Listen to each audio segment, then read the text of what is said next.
Time's up, Admiral. Here it comes.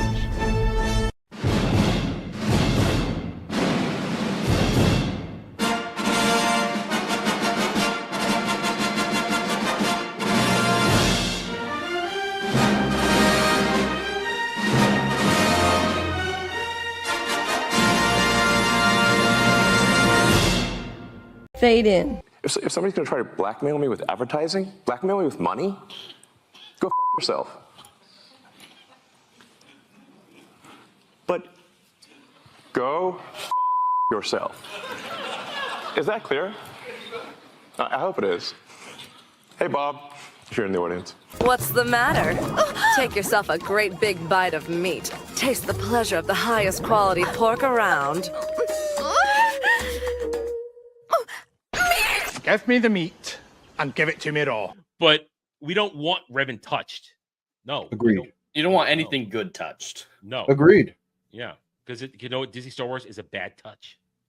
It is a bad touch. Touches you in the bad place. It's a bad touch. Show me on the doll where Disney Star Wars touched you. I need a bigger doll. Oh, God. There's no doll left. You got to watch it. You got to hit the like button. We've got to get it up for him, guys. Come on. Everyone who's watching this say video it needs like to that. go over Don't there, say it like that. And share the video. We got to keep going. Don't they have to get it up for me? Don't say it like that. God damn it. Like, I want to dive into her deep pool and swim around in her labia. I'm still jerking off in front of my console. There is nobody of merit there. It's for their new fan base. That's who D23 is for.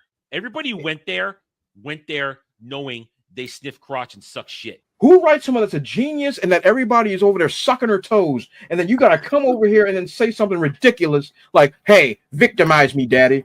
It has shown us one thing. The fake fans, the stands, they show up. They showed up for all of these. But they're not an audience. Nope.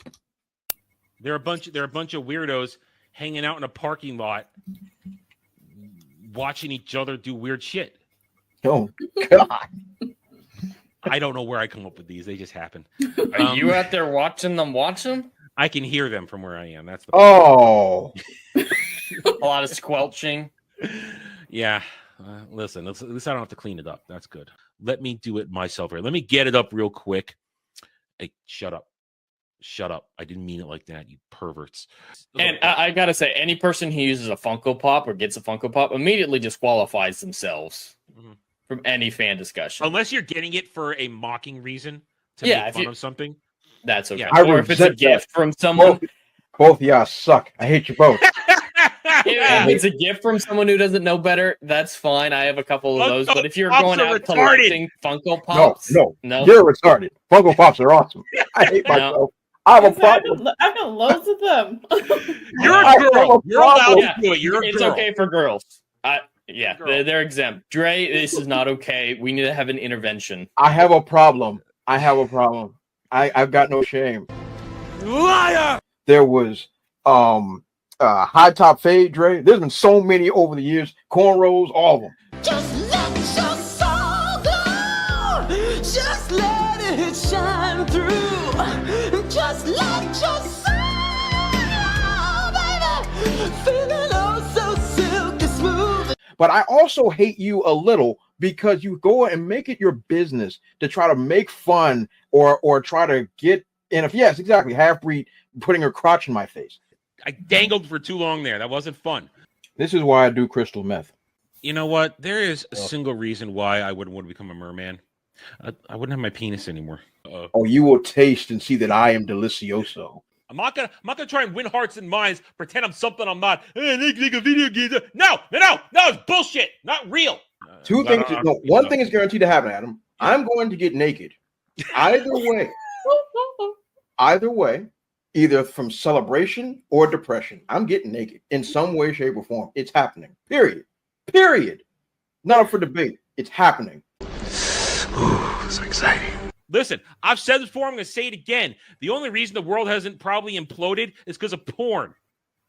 Because you take away the porn, World War IV happens. We're going to skip over World War III. We're going right to World War IV. All right? We need release. We need relaxation. We need things, whatever scratches your itch, whatever gets you going, whatever gets a rise out of you. As long as you keep it to yourself and you're not hurting anybody else, especially kids, more power too. I don't care if you're a goddamn furry. I just want to see it. But people need their release to stay calm, to stay relaxed. All right? You take that away, enjoy an actual revolution where people of all sides don't agree on anything, will come together and say, no, I'm not living under this world where I can't touch myself. All right? No, this is the reality we live in. It's just there. And as long as nobody's getting hurt, everybody's having a good time. Just because you are either a frigid or an erectile dysfunctional is not a problem that I care about. All right? And these tool bags wouldn't know quality if it walked up and motorboated them. Because, you're going to motorboat quality. Wait, what? Quality boobs. You want to motorboat quality boobs. There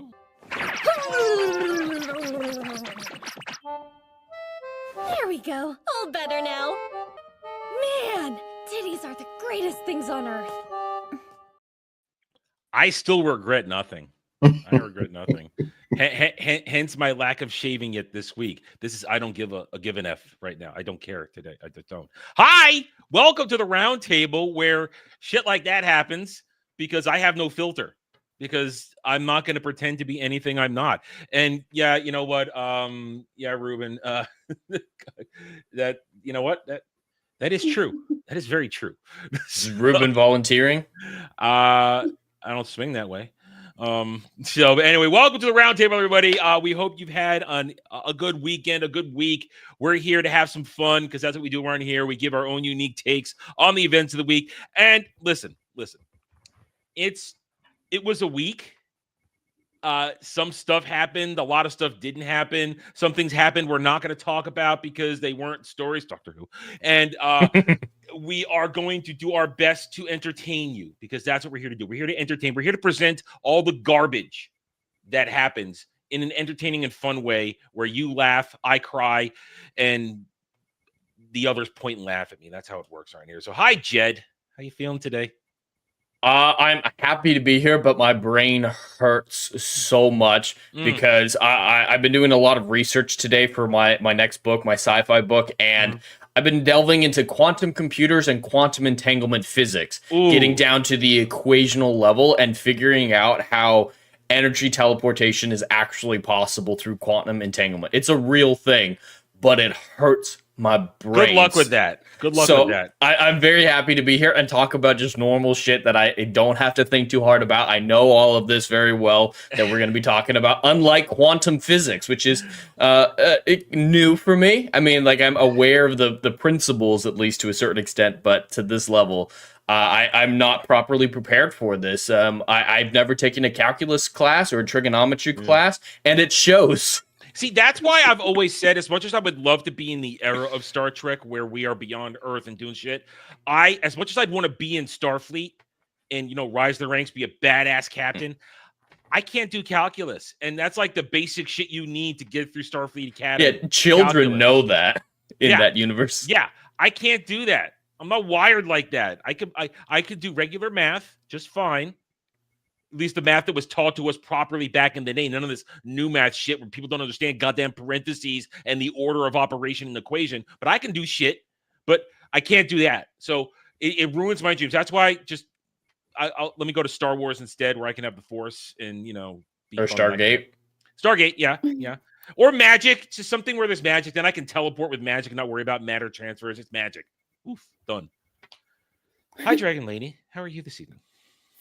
I'm doing I'm doing all right. This is why I do historical romance rather than sci-fi when it comes to the writing aspect of it. At least it's a bit easier.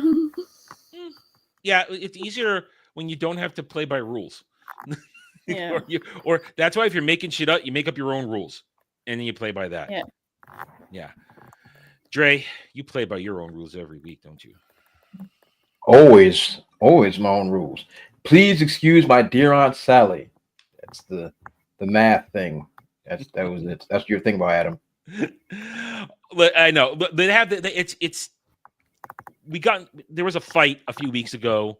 Dermy thinks he's right and he's wrong about how an operation. People just don't seem to understand that you look if you see certain percent a certain way, like where the slash, you realize it's still a fraction. You got to do the stuff on top and the stuff on bottom, and then do the division. You don't do the division first.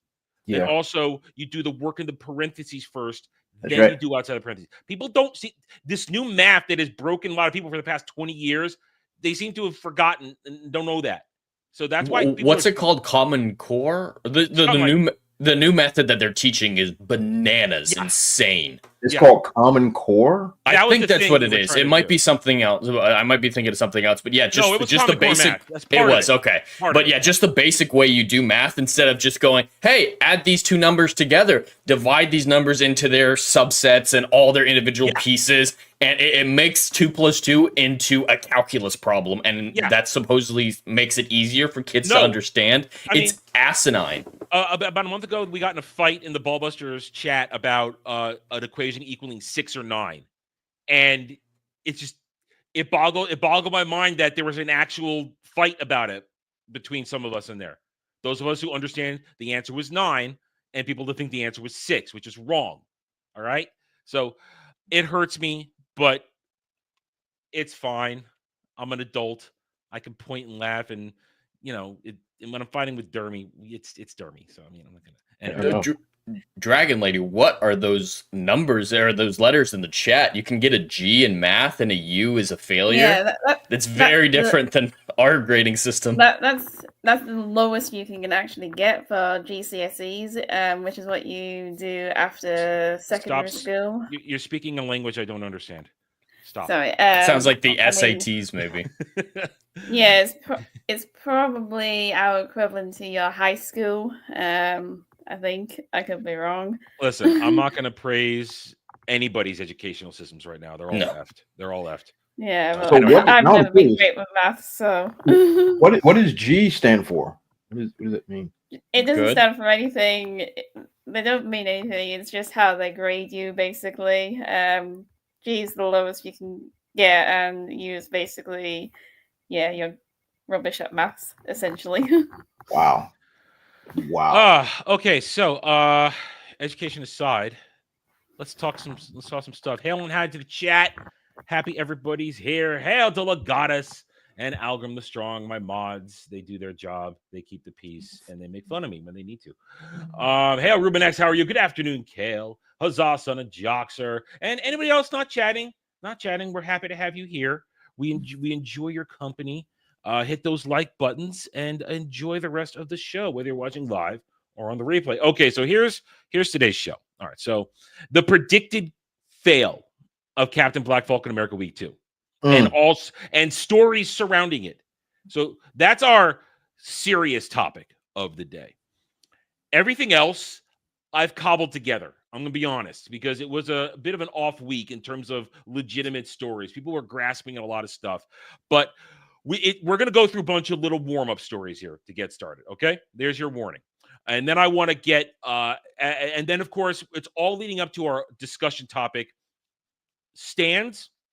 And I know I talk about it a lot. We've talked about it in the past, but particularly with several events this week across broken franchises, Disney Star Wars, Marvel MCU, and Wheel of Prime, waste of time. And I'm going to say this now. I'm not doing season 3. I'm not. Nobody cares. You guys don't care. The only ones that cares are the morons we're going to talk about today. They're the only ones that care because they're living in a fantasy world. And I'm not saying high fantasy, a land of high adventure. No, I'm talking delusions of what they think is going on here, because they think what's going on, especially like Wheel of Time. They think the world is running. They actually keep saying, this is what fantasy is. It's redefining the fantasy genre. No, it's a show nobody watches except for you. But we're going to get into that. So that's our discussion topic. But we got a few things. First, I want everybody's reaction to this. Rarely do we get the privilege to react to some Hollywood nonsense, because usually happens during the middle of the week. But here we are, our nice little Sunday show, and a little bit of thing dropped earlier this morning from last night. So we all know who Natasha Lyonne is. Do we know who she is? Do I need It's to a be a refresher? Russian doll star. I think so. She was in American Pie. She Hmm. was the friend in American Pie. She's done a bunch of stuff, and she's like a mid-level star. Nobody gives an F about her.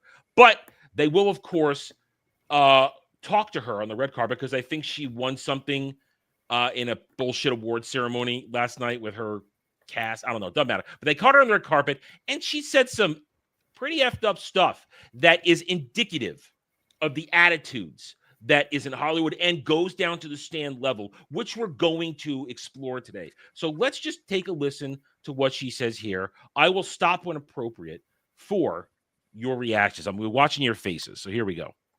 Oh, Trump. Ah, wow, what a guy. Yes, well, when the orange drips, She's working so well without a script, isn't she? Without being told what to say so far. What language is she speaking? I don't know. She's trying to do an accent or something. I don't Yeah, know. what accent is that too? I don't know. Let's keep going. no, it's very weird to have like a showbiz guy in charge is surreal. All right. Wait, hold on. Does she not know of two things? Yeah. A, Ronald Reagan, who was actually in show business, and does she think that Trump is famous because of The Apprentice only? Probably.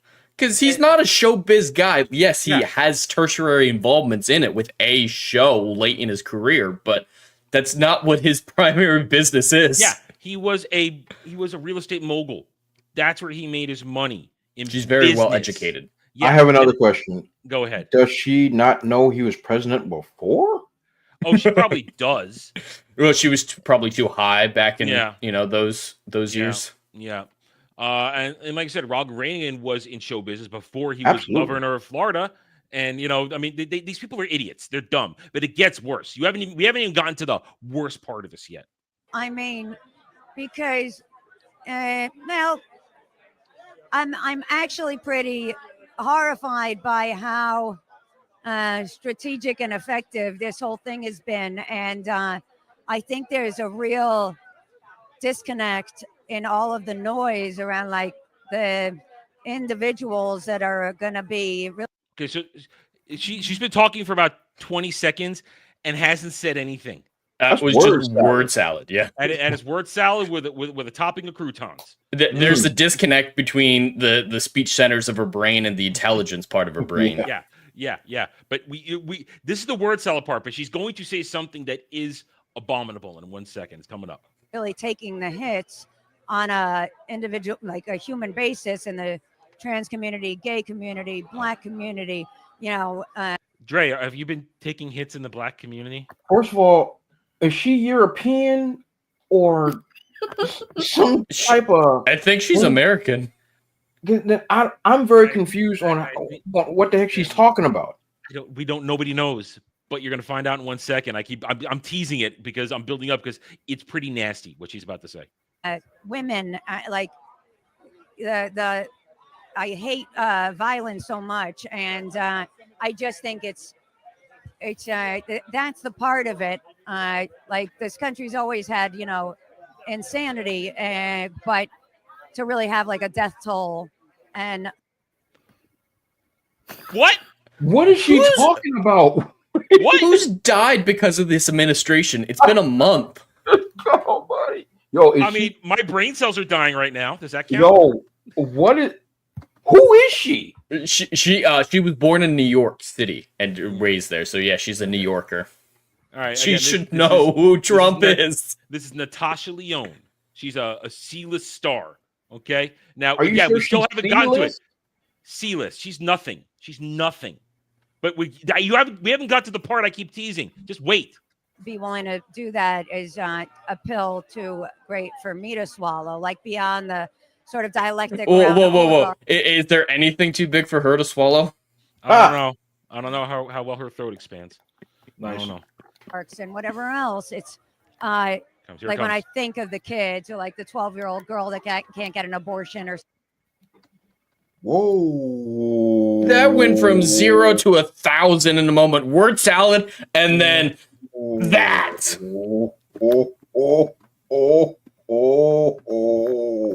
Yeah, there you go. Does she think that happens a lot? Because Oh that's my. not good. If she thinks it happens a lot, that's bad. If it's actually happening a lot, that's really bad. So that's it. We don't need to go farther. This is Hollywood, What the heck? where they think 12-year-old girls need abortions. Oh my god. Now, when I was looking into this morning, I saw a Twitter account. I don't know if it's really her or not, trying to walk this back, saying I meant in cases of grape, but that's not what you said, and you don't get to walk this back. You spend 1 minute and 15 seconds, 1 minute 15 seconds doing nothing but word salad, showing you're deranged. And then you lament the fact that 12-year-old girls can't get abortions. That's and whoa. We wonder why these people don't understand they're not entertaining us anymore. This is the answer. Because they are degenerates and creeps and weirdos and freaks. That this is what's going through somebody's mind on a red carpet presentation. Where does this come from? This is nuts. That's a wild statement to say. First of all, her brain don't work right. So let's get that part out the way. No. That girl is functionally retarded at best. She's in bad shape. Then when she finally gets a sentence together, the sentence is 12-year-olds can't kill their young. There's so much to unpack. That's in your brain. That's the thing. The fact that it's in there is a problem. I hate that it's in my brain now, too. Well, you're welcome. I'm sorry. That's wild. I mean, just the statement of that. That means at some point in her life, now granted, I don't know this young lady. Heck, I just found out her name today. Some part of her brain has thought about 12-year-olds engaging in adult behaviors. At some point, that it now, in the recesses of her mind, now came to her mouth, and then she said it. That's deep. These people need to go. Yeah. Who are just interviewing random white women on the street? Like, who are these people? Like, who Hollywood Reporter? What are they doing? Like, hey, random white woman that no one knows the name of. How do you feel about the Trump administration? Like what kind of random question is that? Why are we okay? Here's a better question. Why are we still asking morons, certifiable, first ballot, Hall of Fame, retarded babies about things that actually are important?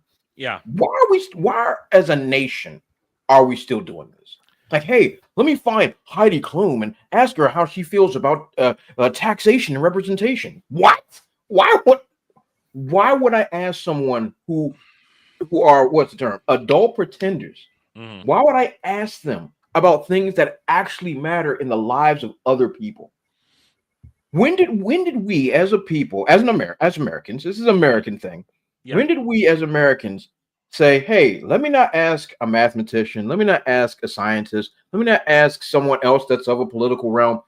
When did we go away from that and say, hey, George Clooney, how do you feel about the new I have an answer. laws? Like, when did that happen? It happened when basically reality got doped by social media. And being addicted to everybody on their phones all the time. I mean, listen, once a week I go to Costco, and I like my Costco. I say, I was just there today. Oh, it's a zoo. Oh my God, I saw a woman just kick somebody to get water. It was freaking insane. I'm sorry. Mine is actually a pretty tame one. Mine's tame. It's a zoo, but it's tame. Mine, the worst thing are the retards who just stop in the middle of the street and be like, "Yeah, you're blocking traffic in the aisles. Move." Just realize, understand your surroundings. Point is, though, once a week I go to Costco, and I don't really ask for much in the way of treating myself to things. Once a week, I'll treat myself to a little bit of pizza when I go to Costco. Ooh, nice. That's good pizza. That's good pizza. It is solid. So I now, and generally there's nowhere to sit, so I take one of the standing tables. So I stand there and I eat it. So I'm eating my pizza and I look around. I people watch. It's an old habit from when eating with friends back in the day. People watch.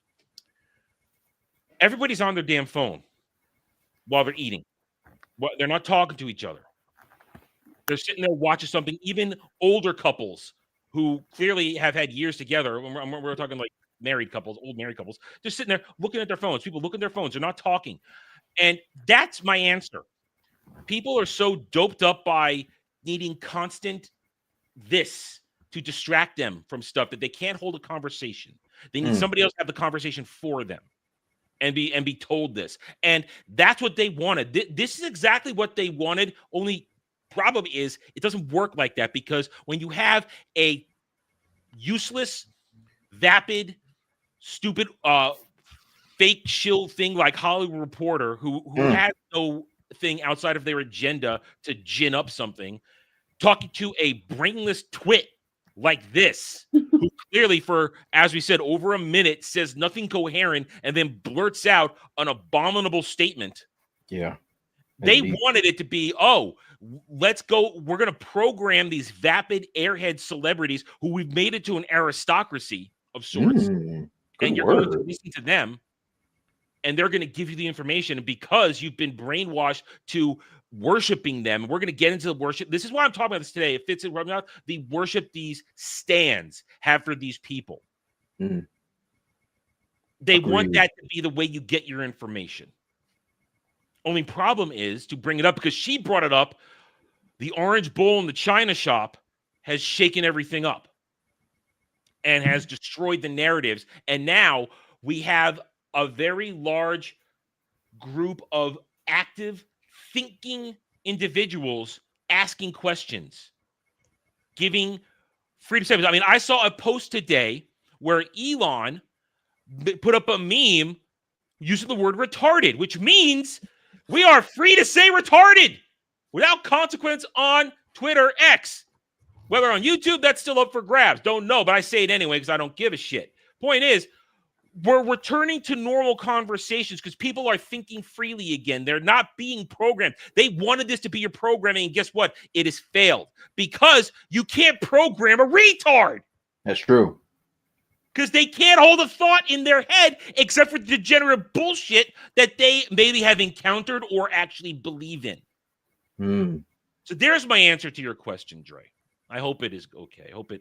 Yeah, no. It's a fine answer. It's just bizarre to me because, like, when I was a kid, I had two idols, Brett Favre and Jean-Claude Van Damme. All right, those are the two idols I had. All right, you love that split. Not what I was expecting. You love that split. that split. You can, man. Damn. Those are my idols when I was a kid. And I idolized them not because of the color of their skin, obviously, but because of what they did. They were cool. Brett Favre was my favorite NFL player. And friggin' Jean-Claude Van Damme, it was my inspiration to get up and exercise and to do things and to become a martial artist. These people inspired me because of their actions, not because of what they say or what their political beliefs are. I didn't care and didn't want to know. And that's never something that came up in my mind. I never thought to myself that, hey, I'm going through a political ordeal. I'm going to call Brett Favre. That's never something that ever came up to my head, nor do I want to. God bless him. But all the same, that's never been a thing for me. So the idea of this form of idol worship never really made sense to me. It never resonated. I'm going to ask some random Hollywood coke sniffer about what they believe this president is doing if they're doing a good job. I mean, what? To your point about things you want to hear about from Brett Favre, just because I only learned this last week or so. I want to hear from Brett Favre talking about the consequences of playing football, because now it's been revealed that he took so many hits to the head in his career and so many concussions. He's got Parkinson's now. Yeah. He's got Parkinson's because he took had so many concussions and nobody properly diagnosed it while he was playing. That's what I want to hear from Brett Favre. Something he can speak on, something he can actually work towards, awareness and making it better and safer for professional football athletes to get through this and not have brain damage. Agreed. That's And something that you want to makes hear sense from. to me. Yeah, that makes sense. Yeah.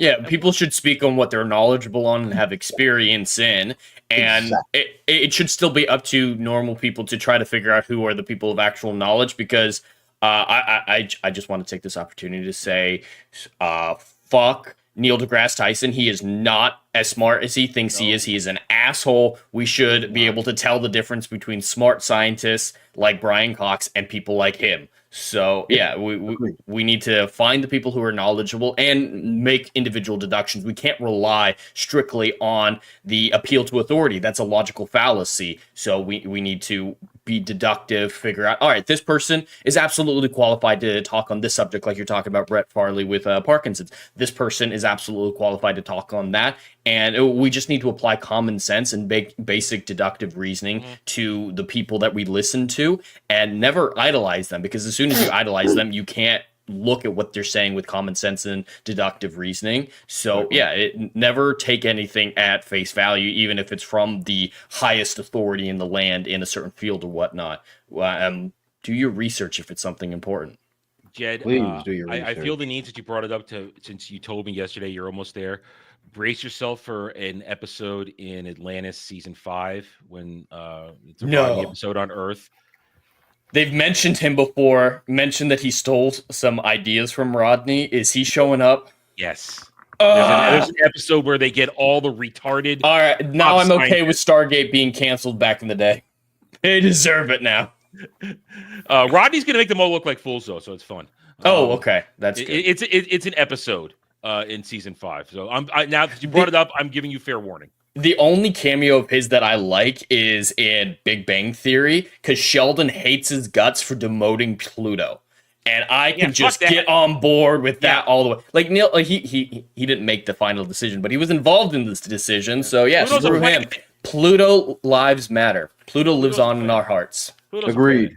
Well, they just changed the definition of planet to just kick Pluto out. That's fucked up. Planet. And I don't get it. I like Pluto. Pluto used to be my favorite planet. Because it's all by itself, chilling, mind his business. Not trying to be superficial like Jupiter. Didn't have all that crazy nonsense going on like Saturn. Pluto was chilling in the back, doing Pluto things. Yeah, it ain't Uranus. Minding its own business. Out in the cold, minding its own business. To get that in there. Right. So we're all fired up now. So I'm going to make you even angrier. Another one of these things that we talked about. I don't know if it was here or on Mellow Mondays. I can't remember, but. I know in the past we have talked about the butchering that's been done to the Avatar: Last Airbender franchise. Oh no! And about a month ago, there were some leaks and rumors about what the next Avatar installment was going to be, and they are true. They were absolutely true, because the other day they have announced the next animated project, not the anniversary stuff with the original crew, but the next timeline installment, Avatar 7 Havens. Set in a world shattered by a devastating cataclysm, a young earthbender discovers she's a new avatar after Korra. But in this dangerous era, that title marks her as humanity's destroyer, not its savior. Hunted by both human and spirit enemies, she and her long-lost twin must uncover their mysterious origins and save 7 havens where civilizations-led strongholds collapse. Now, here's what we learned in the rumors. Now it's true. So at some point after the end of Korra broke the world and reshaped it. Oh, God. Into 7 districts. And now everybody hates the Avatar. And then, so the world as you knew it, the different nations, or the mega city that was in Korra, all that crap, doesn't exist anymore.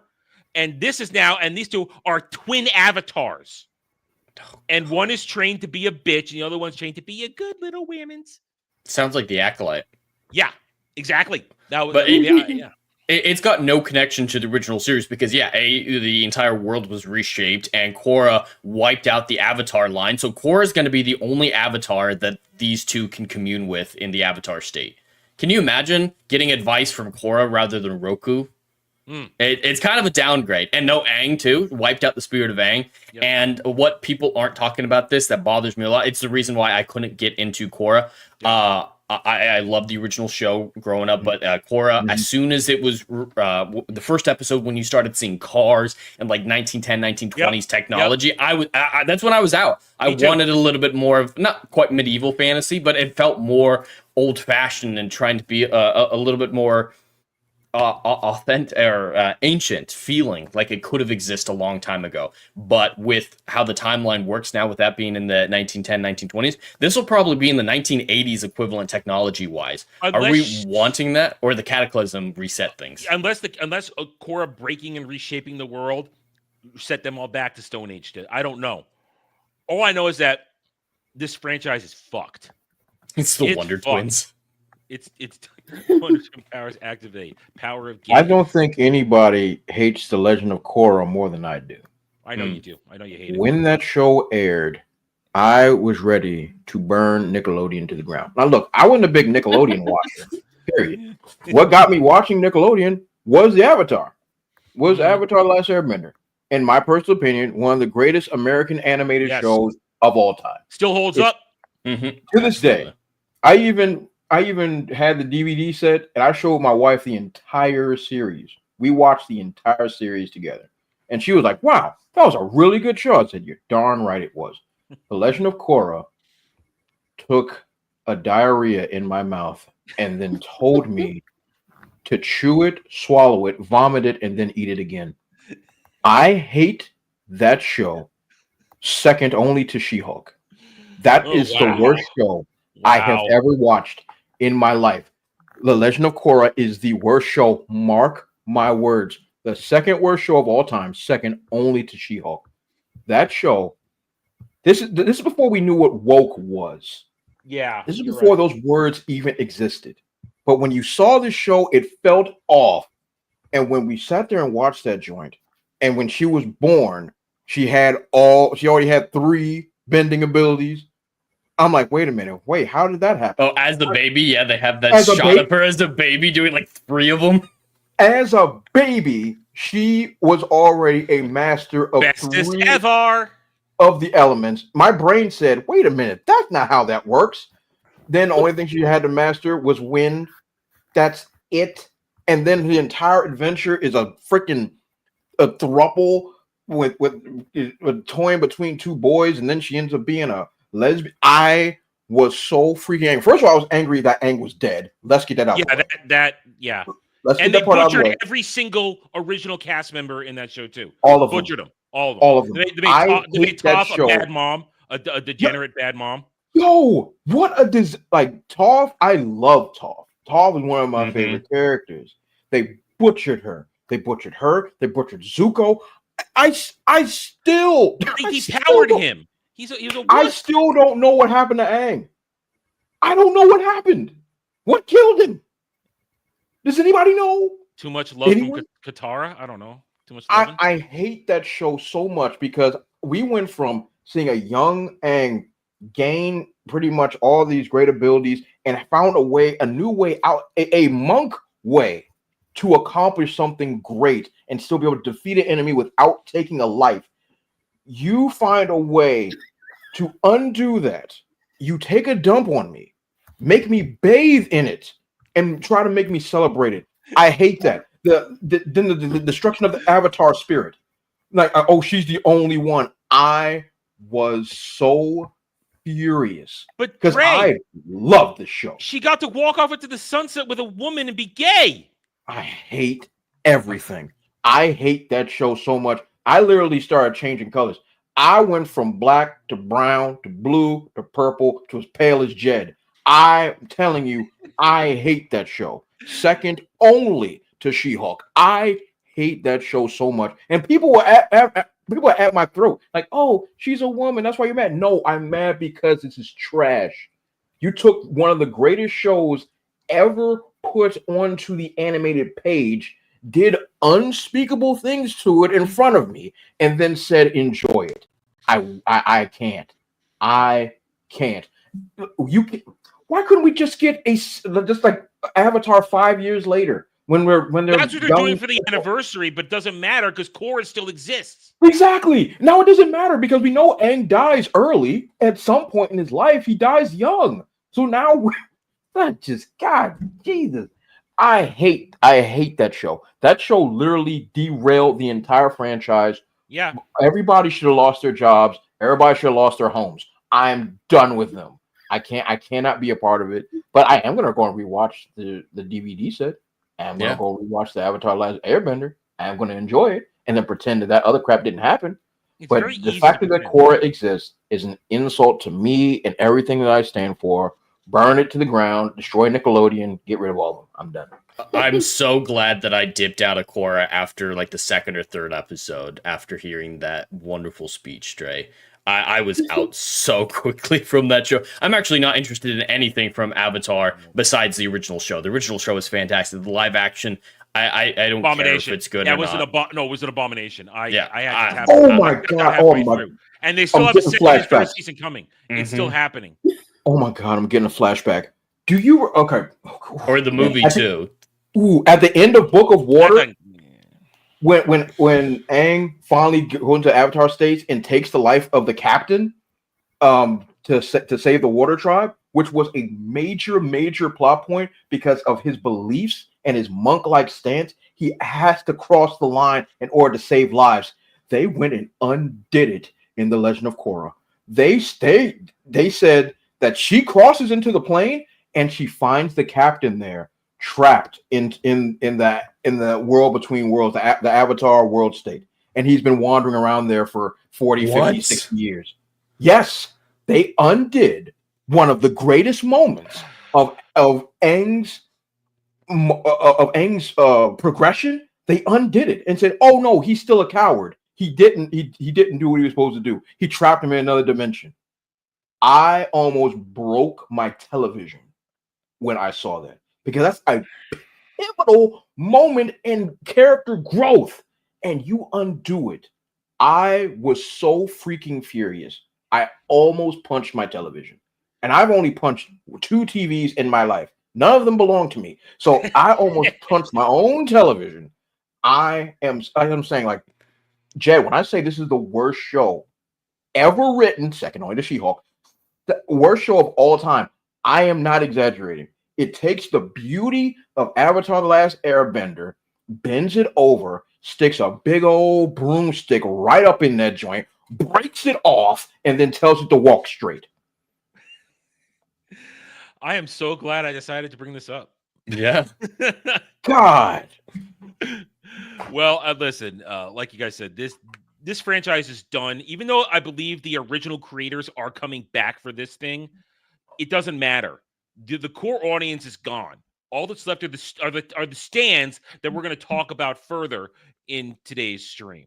So there we go. Once again, and this is why I brought up the fact that just because we're winning and things are improving, they're still butchering what you love, and it doesn't change the fact that they butcher things you love, and then they'll double, triple down on it and remind you how much they butchered it and debased it in horrible, disgusting ways.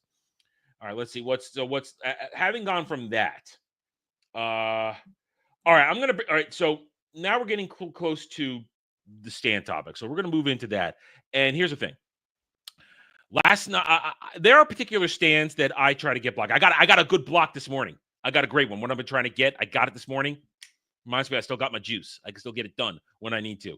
When I don't try, when it's like a half-ass attempt, is usually when I get it. So when I work overtime and try to be really creative in my trolling is when I don't think it works, but it's when I just do a half-ass attempt, I get it. So there are certain stands there we've come across.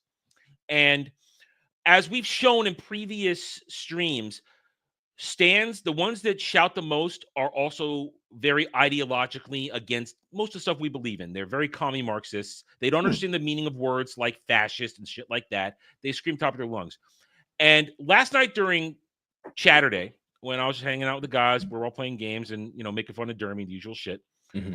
I was doom scrolling because I had finished playing what I'm private playing right now for a little bit. I'm doom scrolling, and one particular stand, that a Disney Star Wars stand we've come across, called M. Kenobi. She's a wannabe Ethot. Got a face that only a dog could love, and she doesn't know what she's doing. And I remember when the election ended, that she screamed and shouted about fascism and said, "I'm not coming back to this platform." Well, she's back. And while we were on Ball Busters last night, A little show that Jed might know about called Cobra Cast was going on. And during it, Jeremy of Geeks and Gamers was trolling her because he interacted with her on Twitter. And a whole thing happened. I came on to it 2 hours after it happened last night, but a whole thing happened where he was doing the Jeremy thing where he is grifting off a moron on Twitter in order to generate income on the stream. And she thinks she won this big battle. She's like, oh, I got under this 45-year-old man's skin who's acting like a child. Blah, blah, blah, blah, blah. You're 45. And thinking, oh, God, you dumb cow. You lost this fight before the first bullet was even fired because you walked right into exactly what Jeremy does on those streams. He just takes you and uses you to generate income. Monetize your haters, his old phrase from way back in the day. So all that shit happened. And I wasn't going to talk about it today because it was funny, but then she she now thinks she's going to go to war with the 199 and Geeks and Gamers, Jed. She thinks this. And she posted this. She's not prepared. No one's prepared for that. No, she's not. And she posted this. She a couple hours ago, she's now getting involved with other haters of Geeks and Gamers. And that's why Jed is here. So I can have a unique opportunity to ask you, Jed. Apparently, according to some other morons, Geeks and Gamers is involved with 10-cent media. What? Geeks and Gamers associated with I think he means 10-cent, not Tenet Media. Or Tenet Media. Sorry, Tenet Media. Still, whatever. I thought I said 10-cent. Either way, it doesn't matter. Geeks and Gamers involved with Tenet Media, which is under investigation by the DOJ, spreading Russian propaganda in online circles to undermine American society. Considering what's going on now, it's effing serious issue. Jed, are you getting paid by Tenet Media when you work for Geeks and Gamers? Well, I've never even heard of Tenet Media, so there's that, and there's also the fact that I'm not getting paid at all, so so that doesn't help their argument a whole lot. But yeah, I don't even know what the point of this would be. Like, you don't like Star Wars? That's helping a foreign government take over America. Yep. This is so dumb. Yeah, and so they're saying like all these people involved here, people who are involved with conservative movement online, and she goes, "Wow, what Doomskull?" And she thinks that this is a news and a real thing. I don't know what the other people creators they're involved in or not, but I can say for Geeks and Gamers for absolute certainty, Jeremy is not organized enough to take orders from anyone.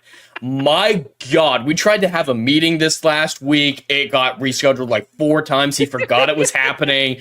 And it's a miracle he showed up. And like the meetup, like he is the most disorganized person on the planet. If it weren't for Tommy Tron and Ryan Kinnell keeping him in check, there would be no organization whatsoever. I doubt he would have even been able to name anything like the other channel. Jay every day on Daily, and no one would tell him to show up and join him on the for the stream. That's and he's very clear in public with what sponsors we do have. That they can't tell him what to do with their content. So if someone was paying us as a sponsor, like what they're claiming here, they wouldn't have any authority because he wouldn't let them, and he is not controllable enough or organized enough to be of any value to some nefarious organization.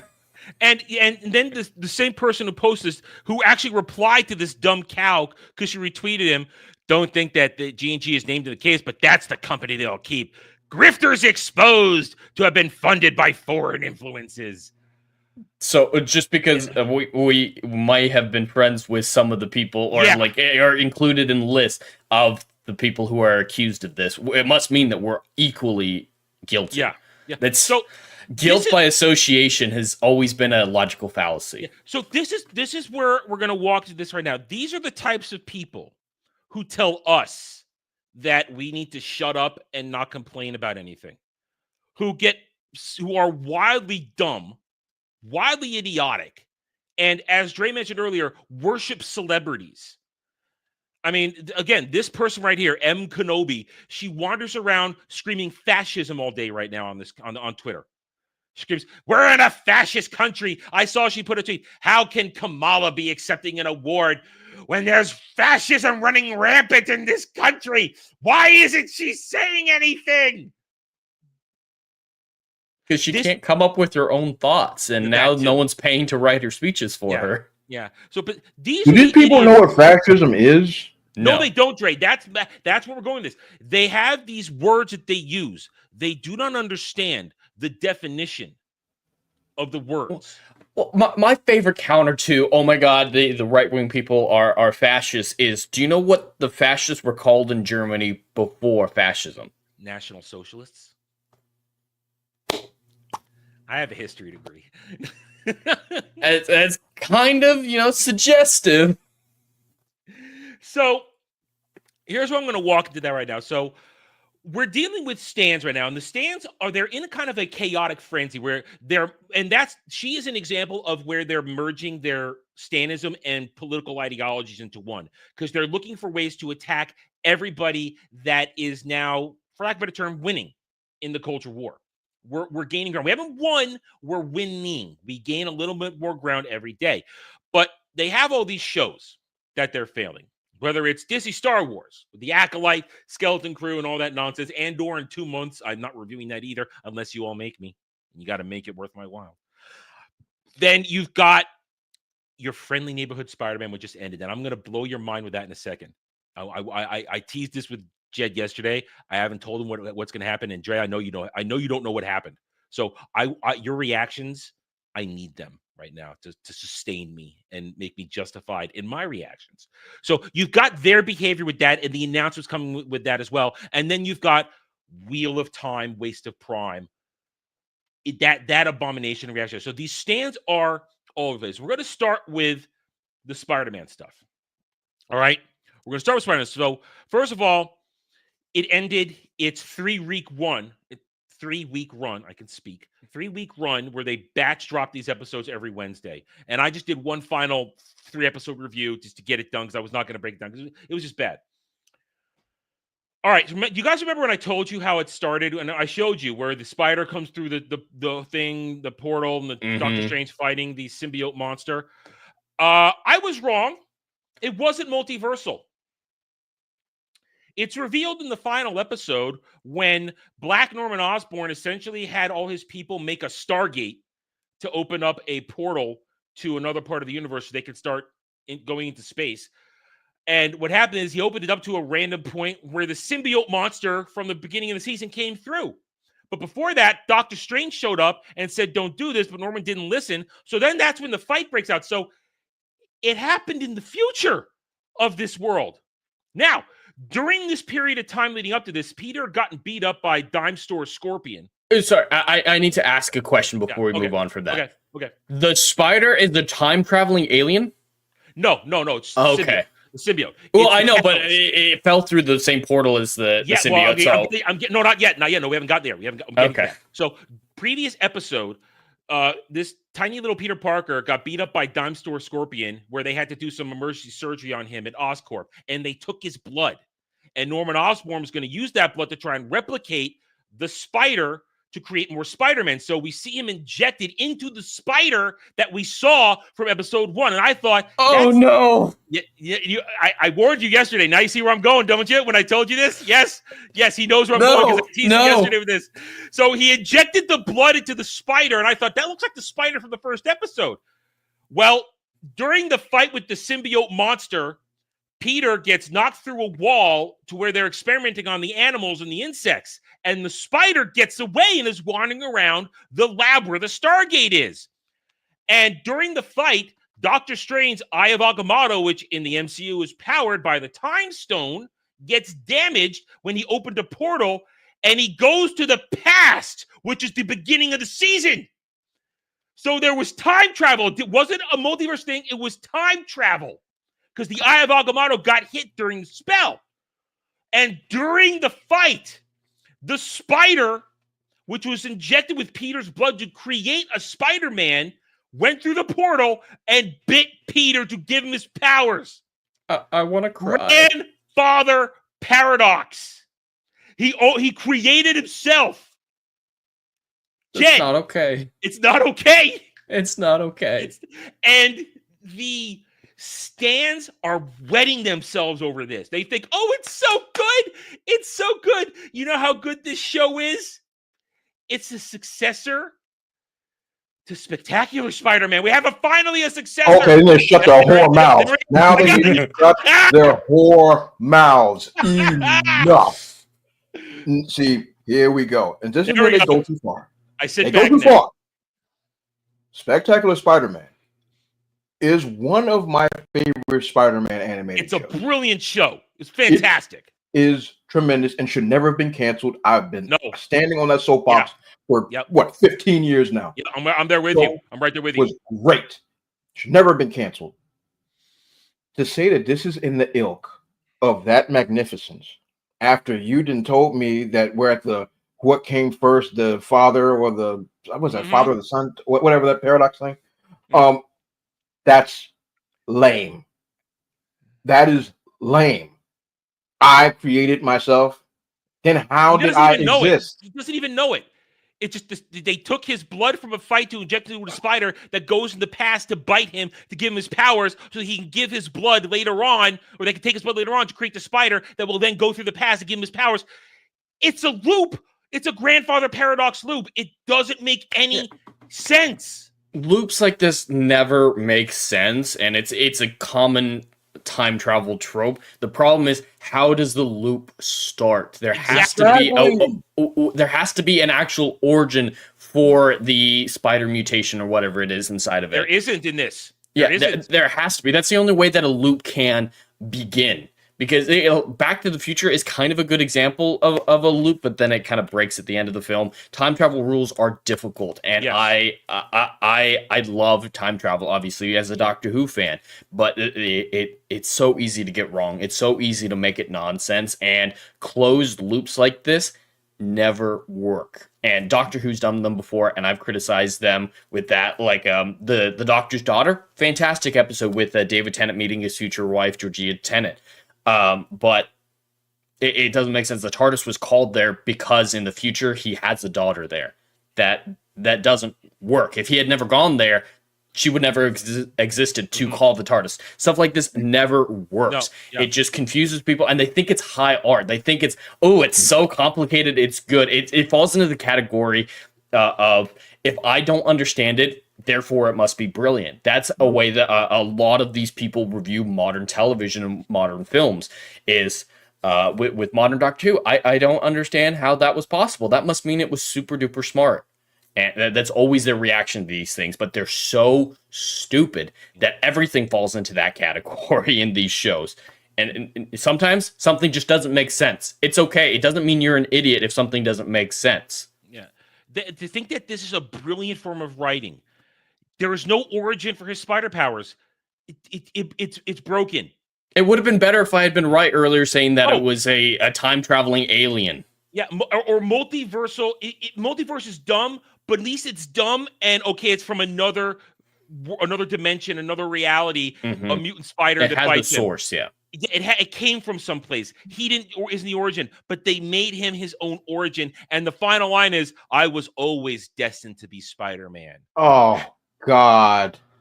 When he's talking to Doctor Strange at the end of it about how he's ready for what's to come, or this and that. This hurts. It does hurt. It's really dumb, and it gets worse. So we know they're getting more seasons, because they had the batch order. We know how this works. They're going to pretend it was renewed. No, you paid for 30 episodes, and you cut it up into 3 10-season episodes, 10-episode seasons. So, but so right on the heels of this, they've now released teasers. What's coming up? Dre, you know Spider-Man lore like I do. Gwen Stacy should be dead. Yeah, she should be dead by now. Yeah. Yeah. Oh, yeah, she's dead.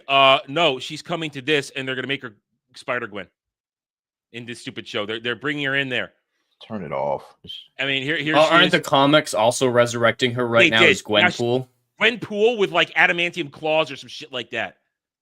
So first of all, can you make her look any more unattractive again? They don't know how to make beauty in this. See, and then, this is why Spider-Gwen. This is why these good for nothing half-wit hack bastards need to keep Spectacular Spider-Man out their mouths. Yeah.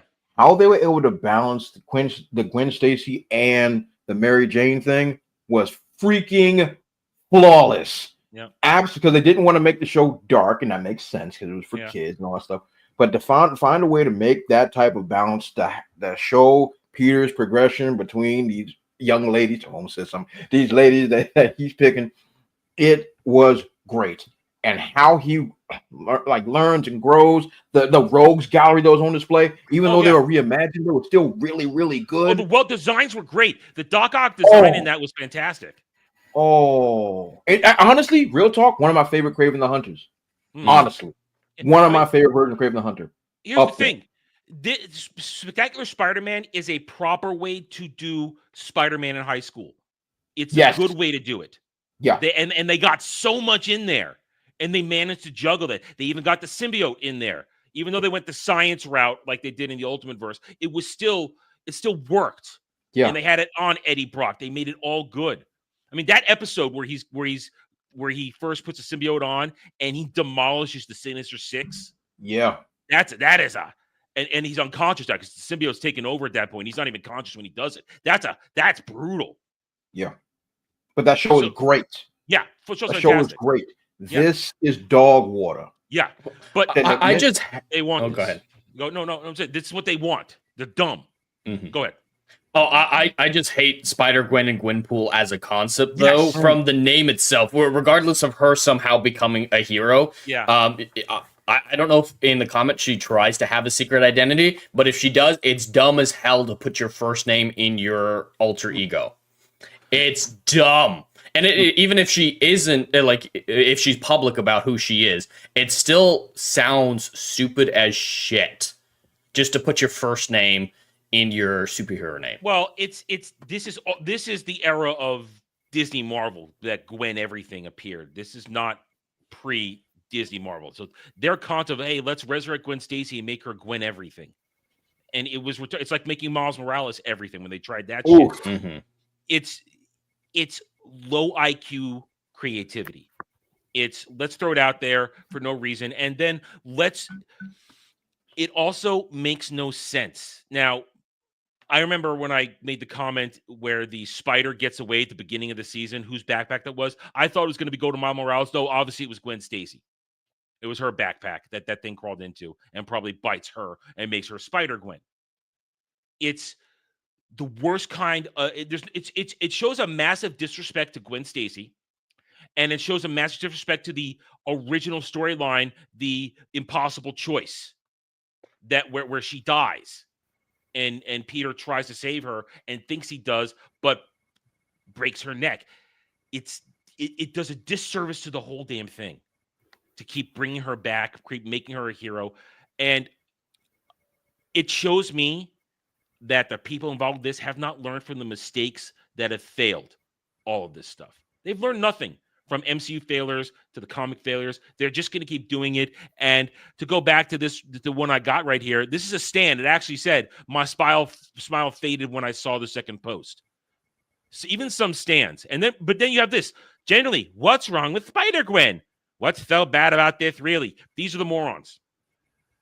These are who they count on to just push it forward. But they aren't really fans. They don't exist. They don't move the needle, which is why this shit fails. I mean, seriously, if this show was going to be a success, would they have dumped it in 10 episodes in 3 weeks? If they had faith in the show? That's a big old fat no. No, they know. They know what's going on. So this is example number one. Stands are retarded. And they don't understand. Stop looking for successors to shit and stop pretending that something is on the level of greatness. Yes, please. Because the Spider-Man the Animated Series, even though in its latter seasons it kind of got wonky with what they were doing, it was the standard. And Spectacular Spider-Man went above the bar. Really? I think Spectacular is better than Animated Series. There's a conversation to be had. Yeah. There's a conversation to be had. Now, granted, the nostalgia of the original one and all the spinoffs and like all the features, like the X-Men came, the Fantastic Four, all those great things that combine all those other shows will also pump it up.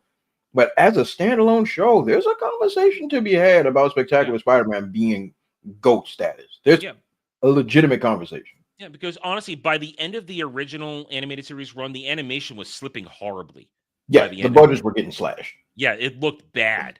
And Spectacular Spider-Man, that's some of the best Western animation I'd seen at the end of the 90s, early 2000s. It was glorious. I loved it. So I will say that. There's my hot take for that. But I don't stand. I don't go crazy. I don't lose my shit. But that's the thing with Stan. They don't respect anything. And then they make outrageous remarks. So once again, the Stan fantasy world, that's the conversation we're having here. I'm going to ask the question at the very end. I'm going to pose it now. Think about it.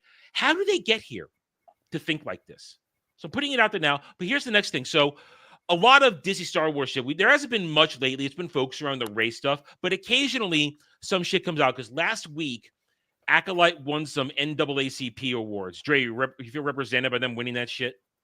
Come on. Yeah. That's all they can win. So during that period of time, they won that. So it became bubbling up.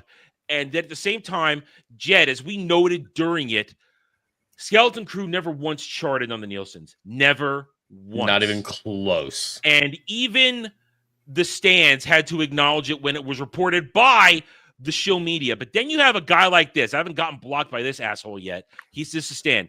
The Acolyte got canceled because of bigotry will be 100% true if Skeleton Crew gets a second season. What? What kind of world do you live in that this is the connection you make in this situation? I might be wrong, but I do believe Skeleton Crew was a lot cheaper to make than the Acolyte. Mm-hmm. That I believe that's accurate. It was cheaper. There's more things going on than leaping to bigotry. Yeah, and there's my point. This is where I mentioned earlier. This is why I talked about N. Kenobi in the beginning of this and her behavior. They merge their ideology and their belief systems with their stand-up. So things only make sense if you put it in the lens of racism. Acolyte can only have been canceled because we're racists. How? That doesn't make sense. No, it doesn't. If bigotry, that means that the overwhelming majority of the country have to be bigots. I mean, everybody has to hate blacks and Mexicans and women. Gays, yeah. And so everybody has, so the overwhelming majority of the country has to be this way in order for this show to be canceled? Mm-hmm. No, it's trash. And I'll prove it to you that it's trash. There's a show that's been running for decades, which I personally never watched, but I know it exists. There's a show called Queer Eye. When, Adam, you remember when it debuted? I am well aware of Queer Eye for the Straight Guy. For the Straight Guy. And then there's all types, there's a whole universe of whatever, helping straight guys look nicer. Whatever is happening. That is a show that is inherently by gays, for gays, about the gays, and has been running for years. What's this place's excuse? What's their excuse? The excuse is this: it's trash. It's garbage. Nobody watched it, including all the other demographics of people, blacks, Mexicans, gays, and whatever else. They didn't watch it either because it's trash. And when no one's watching it, a studio that has half a brain at least will cancel it because they're wasting money, time, and energy. It's got nothing to do with racist or bigotry. It's a steaming pile of garbage. Accept it. It's trash. Now, from what I understand, Skeleton Crew was more fun. That's what I heard. It was more fun. This is words. They said it's greater than symbol Acolyte. That's what I've heard. No, it's all I'm not laying my eyes on this filth because I don't hate myself that much. I hated myself for you. Yeah, that's why you're here, Adam. That's why you're here. That's why you're here, to take those bullets. But but in the same vein, if it gets a second season, which God knows it won't, but if it got a second season, why does that prove that was bigotry that canceled the Acolyte? Or Maybe it's because more people enjoyed this garbage than that one. Well, it's not going to get a second season because Oh, that we know. nobody watched it. You know, Literally we know that. nobody watched it except for the people who I showed you watch it, who are degenerates and weirdos and have a weird obsession with Little Blue Alien Boy. Yeah, So that's weird, man. That's who watched it. So what world do you live in that this is how you make a connection for a reasoning? You're broken. There's something wrong with you. But then but now we're going to take this to the next level as we round out this discussion. As I said at the beginning of the show, and some of you may not like it, but it seriously is not worth my time anymore. I am not reviewing Wheel of Time Season 3 because primarily it's not even on book anymore. It's so off book with everything they've done. They've skipped a book. They skipped events. They're manufacturing events in this story, in this show that never happened. But the stands, the weirdo stands who are watching this show, they think it's the greatest thing ever. Like I said earlier, they think it's redefining the fantasy genre. Now, let me see if I get the right ones here. No, that's from that one. I actually didn't bring that up. That's a Star Wars one. I should have. Oh, well, all right. Just for this, damn it. I forgot I had all my tabs up here. I apologize. Here we go. Okay, so here's a scene here. This thing right here. They released this clip. I'm not going to play it. No point. Basically, it's the fall of the White Tower as we know it in the beginning of the saga. Those who know the books understand that Sion Sanche gets overthrown by Aleda and all kinds of stuff, and it happens very quickly. In this one, there's this whole battle scene they've created that never happened between characters that never had interactions. And Leandrin, who they make the center bad guy in this, her being a black sister is true, but she and her cohorts escaped in the dead of night and nobody caught them. There was no fight. But now they've got this big thing that's going to fight happen. And they're all spurging out over it last week before the theater special invitation premiere we're going to get to in a second. So this whole thing. But now, here's a stand. And listen, this show has now been out for 3 seasons and 4 years. I started my channel when season 1 began. This person right here, and know these fake fan stands when they have their names Garnet Sedai. They always make these weirdo handles on social media of their garbage. There's another one I'm going to show in a minute, which will make you feel pain. This is the first time I watched this in full, and oh my God, I can't believe they actually show what I felt whilst reading this in the books. Goosebumps. Wow. This person's a liar because this scene never happened in the book. How can you say it's bringing to life how you felt while reading this in the books when it never happened? That's serious delusion to think you can say that.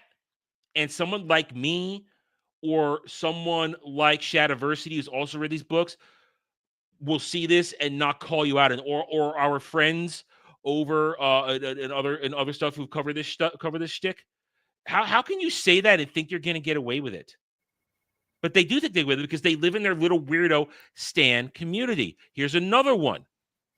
Rand Muad'Dib al-Thor. That one has to hurt your brain. That name says currently reading Fires of Heaven. Yeah, I'll believe that when I see it. To say Rafe Judkins is the father of them all. His smile is so cute and his passion for the Wheel of Time. Dre, that's what I mentioned earlier. Why are you obsessed with this guy who got his start on what's that voting off the island show? Shit, what's that called? Survivor. That's where this guy comes from. He won Survivor. Ha! He has no talent. And I have had discussions with people over this stuff. Everything he's done with the Wheel of Time. Remember, we had that stream where we did the show, and I broke it off to a second stream one day a couple years ago, where which was done more dirty, which is worse, Rings of Power or Wheel of Time. And in the end, everybody agreed, as bad as Rings of Power is, Wheel of Time is worse because Rings of Power, they're just dumb over there. They're just dumb. What he has done to Robert Jordan's world was done with malicious intent to change it. because they have the rights to work with it. It's not like Rings of Power where they didn't have rights for shit and they're just making shit up because they're retarded. He had all the rights. He could have told Robert Jordan's story in live action, but he didn't. He butchered it. He made everything gay. Is this the right one over here? I don't know if I have it up here anymore. I might not. Here we go. Yeah, here it is. The way casting choice with we recognize this actress. She's been in a lot of She's in a ton of stuff, yeah. Yeah, a ton of stuff. They've cast her as a Leda, who's supposed to be an antagonist as an Aes Sedai, but they haven't done anything to properly set her up because she hasn't appeared yet in the series. But in this real story, she's appeared multiple times already. But they're just going to drop her in out of nowhere and have her pick up as the antagonist for stuff. Problem is, the way this casting choice is a whole love letter to lesbians and other... What is WLWS, man? I don't know what that means. I don't know what that means. I love every single person involved in making the decision because goddamn, she's going to be so good. How is that a love letter to lesbians? This actress, I don't think is gay. But everybody in this show is gay. That's where I'm going with this. They made everybody in this show massively gay to the point where, as I pointed out, Moraine and Swan Sanche, they're not gay in the books, but they're full-on carpet munching in this show with each other.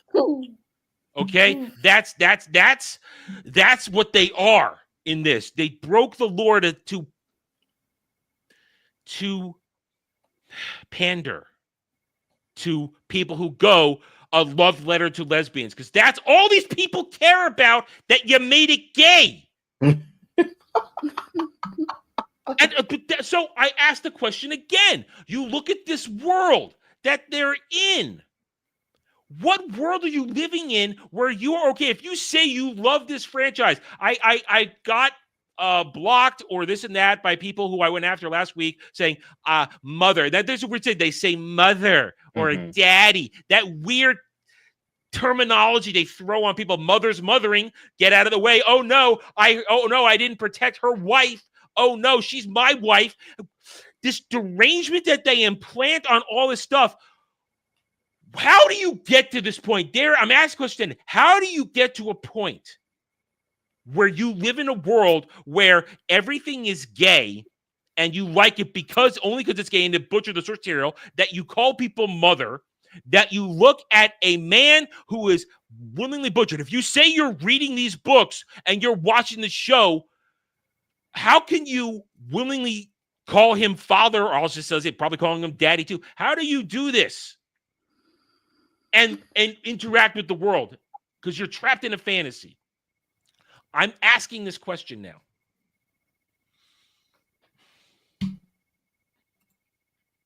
I've got no answer. It's hard to answer. I can see I've got no answers. Yeah. I mean, it kind of goes back to, man, like, I've never liked something because black people are in it. You know what I'm saying? That's never been a thing for me. Like, oh, look at all these colors. Like, that's never been a thing for me to start liking something. Like, look, like, hey, everybody, you see how many black folks are in this? Shouldn't we like it? Like I've never been that. Now, there are black folks that are like that. There are black folks that are like, you see, oh man, look at, this is Dr. King's dream. Like, no, this ain't it. Look. The fact of the matter is, if you like something because characters are a certain way or they are scissoring or something, and it's not on a certain hub, you're a misguided fool. You can't. The fact of the matter is that you are trying to connect with something emotionally on something that's superficial. Like, it can't be done. I like this show because they're gay. What does that even mean? Like, I see myself represented because I like eating carpet and they like eating carpet. Like, I've never understood that type of tribalism. I think that's the right word. I think tribalism is the right word. I never understood that type of, I never understood that before. Because I like things because they make me feel good. I like Jean-Claude Van Damme because he was a great martial artist. And the movies he were in entertained me when I was a kid. That's why I like Jean-Claude Van Damme. Why? And it doesn't mean I don't like Michael Jai White. I like Michael Jai White too. But I don't have an emotional connection because Michael Jai White is black. It's just someone I have a better connection with because emotionally I was connected to it. The fact of the matter is, if you're looking at somebody's race, color, or creed, and then saying, "Hey, I like it because of that," you're the problem. Yeah. You're Well, a racist and all the other Jed, things because and all that stuff. I mean, Jed, I have no examples in here because it's not enough in the news. It's the same weirdos are in Doctor Who as well. Oh yeah, it's 100%, and every one of these franchises that have been ruined these days. I think the most important word you used though, Dre, was superficial. I think this behavior from all these stands for all these different franchises, it shows a lack of character, and I don't mean character in the sense of a moral way, but in the sense that a writer would use it. If you're writing someone who has a lack of character, they're thin, they're two-dimensional, they're obsessed with a single thing. If you write a side character who all you know about the side character is they hate this, and that's all there is to them. It's so superficial that there's no depth. And that's what they become, just like we call them NPCs all the time. Yeah. They are the living embodiment of that meme because there really is nothing beneath the surface. Whatever they see on the surface is their reality. And there's nothing deeper to dive into. They don't see anything else besides that superficiality in the media that they consume. And it's sad. Like I don't want a world full of NPCs. That is a depressing place to live. But that's the world that they have, and that's the world that they want to foster. And I can't imagine living your life like that with such a lack of character, with a lack of complexity, with a lack of competing morals, with different loves and dreams, and just debasing yourself, honestly, into a singular aspect of yourself, and then looking for that same aspect in everything. That would make me feel like a shade, an empty person, an empty vessel. And I can't imagine how they live their lives like this. I think you just gave me my answer, Jed. They're shallow. Like Kale just said in the chat, they're shallow. They and it's an answer we've had in the past for these things, but I didn't see it till you just crystallized it for me. Look at this. That is the answer. They react like this because they need it, because they define themselves by these singular things. Gay, race, color, whatever. They need to see it represented in something in order to justify their existence. Otherwise, because they're so shallow, they have no real personality. They've been so warped and broken by ideology, by this shit, that unless it's reinforced constantly, they don't know how to interact with the world. It's a saying I used to say way back at the beginning of the channel, the different lenses through they all look through this, the lenses of race, gender, sexuality, and sometimes separately, sometimes all at once. I used to say that all the time. And if they can't do it, then they have nothing. That is the answer. That's the answer. Damn. That's sad. That's what I mean. It is so sad. Like, I don't hate these stands. There are people like Rafe Judkins who I definitely dislike passionately because of the vindictive nature that they've displayed. But these stands, I feel sorry for them because they literally have nothing else going on. They are nothing else. And here's the thing. They're so proud of this, and he could smile like this all he wants. We have at least some partial evidence that he's not in good standing at Amazon anymore because he got taken off God of War and they handed it over to Ron D. Moore, a real creative, a real showrunner. So yeah, that's it. I'm blown away that I didn't see it until you crystallized it like that. I really was wrong. I didn't understand how you live in a fantasy world like this, but you only live in it because you're latched on because it fills your empty vessel of a soul and tells you you're worthy. But whereas I don't need anybody to tell me anything. I defined myself a long time ago by my likes and dislikes. I don't need to like everything everybody else likes. I don't need to give the proper opinion to get kudos and praise and head pats. There's plenty of times you guys have pointed the finger of shame at me for something I've said, and I don't care. But these people, and that's why they react the way they do when we go after them. They need you to agree with them Because if you don't agree with them, if you don't reinforce their belief system, what these things are telling them, then they have nothing. And it's sad because the last part of this I'm going to show off here is they did this big first episode screening where everybody got invited and there was a talk with the stars. This looks like and I haven't been to one since I was 6, but one of the basically fancy movie theaters where you get tables and drinks and food. Yeah. They couldn't even invite people to a real theater to fill this up, to invite them.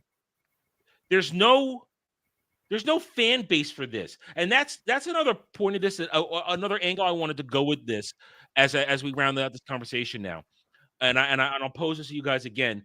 The frustration of what we deal with when we go, because I know I'm not alone in this, when we're searching for content to make something and we're looking for receipts and evidence to craft our story, to report on it accurately. And this is my own fault because I troll these assholes. So my X feed gets filled with their bullshit. To tie into what we said, they think their fantasy is reinforced because they only talk to each other. So their feed is filled with their bullshit. The illusion, the fantasy that they are a powerful force that moves the needle looks real when you start doom scrolling and all you see is all of them talking about this. Well, not that's Star Wars, but same thing, same difference. Talking about this, talking about that, all of them reacting to the clip over and over again. It bolsters the fantasy that there's real, because let's be honest, how many people have X account in the world? Do we know this off the top of our heads? I have no idea. I think it's a couple 100 million, maybe. That sounds right. It's a godless amount, yeah. Yeah. So that's a lot of people. We don't see when we doom scroll, we see who we follow generally or who follows us. That's how the algorithm filters thing. Or like if I pause on it long enough, if I pause to watch a clip from wrestling, which I don't watch anymore, but I'll pause on for a second, the X algorithm would think, oh, he needs to see a bunch of wrestling shit now. Or when I hate pause, that all algorithms do that. You look at one thing. Yeah, or I pause to look at a piece of anime. Suddenly I get filled with Dragon Ball anime for 48 hours. You think it's the world. You think the world is so hyper-focused on it, but it's a minute fraction. But these people look at each other and they see their timeline filled with this, and they convince themselves that the world is watching it. That they're so into it that it has to be this way. Everybody loves it because I love it. Everybody loves my ideology. Everybody loves it that it's gay because I'm gay and I love it. That's gonna get clipped. It's part of the broken thing. The lie of social. Let's be honest. Social media is a lie for a lot of things. It's a lie, and you have to see the forest through the trees to understand that the stuff getting thrown at you in the face is not really all there is.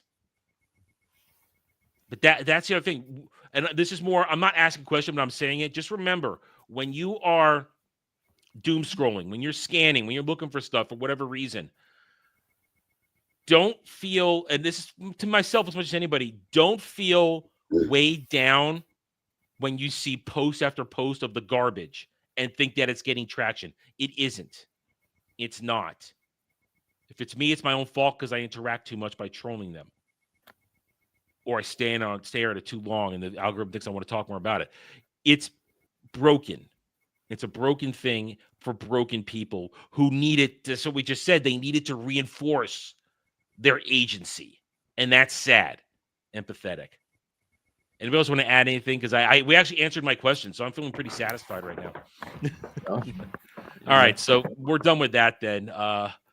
Let's go on to the main event now. Uh-oh. Oh, yeah. Oh, mercy. Oh, yes. Black Falcon Captain America. And this is too bright now. I didn't lower the screen. It's blinding me. Numbers should have a dark mode. Yeah, it should. And I've tried to do like the extension dark modes and make everything dark mode, but I can't get it where I worked on some, but then some it messes things up. The text is black. I can't read anything. So I tried monkeying with one once and I couldn't get it to work. So now I just lower the brightness on my screen. But all right. So Black Falcon Captain America, and it's Abominable Week 2. Are we surprised that it's bad? Okay. No. I predicted last week it would be a 70 to 75% drop. That was my prediction. I was a little off. Just a Yes, smidge. you were, sir. Just yes, a smidge. You were. Just a smidge. Not too far off, but it's still abysmal. Okay? It's still bad. So here we are, week 2, gross. 289 worldwide. It didn't even get 100 million its second week. Its second week with a 68% drop. I was close. So a little bad. off. Could have hit 70. It only made $28 million domestically. That's in its crazy. second week. And look at here's the week. This is pathetic. This is sad. And I did the math.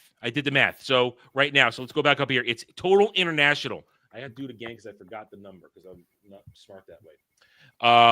148 international total, and that's all major markets. All major markets. Yeah. And last week it was 92.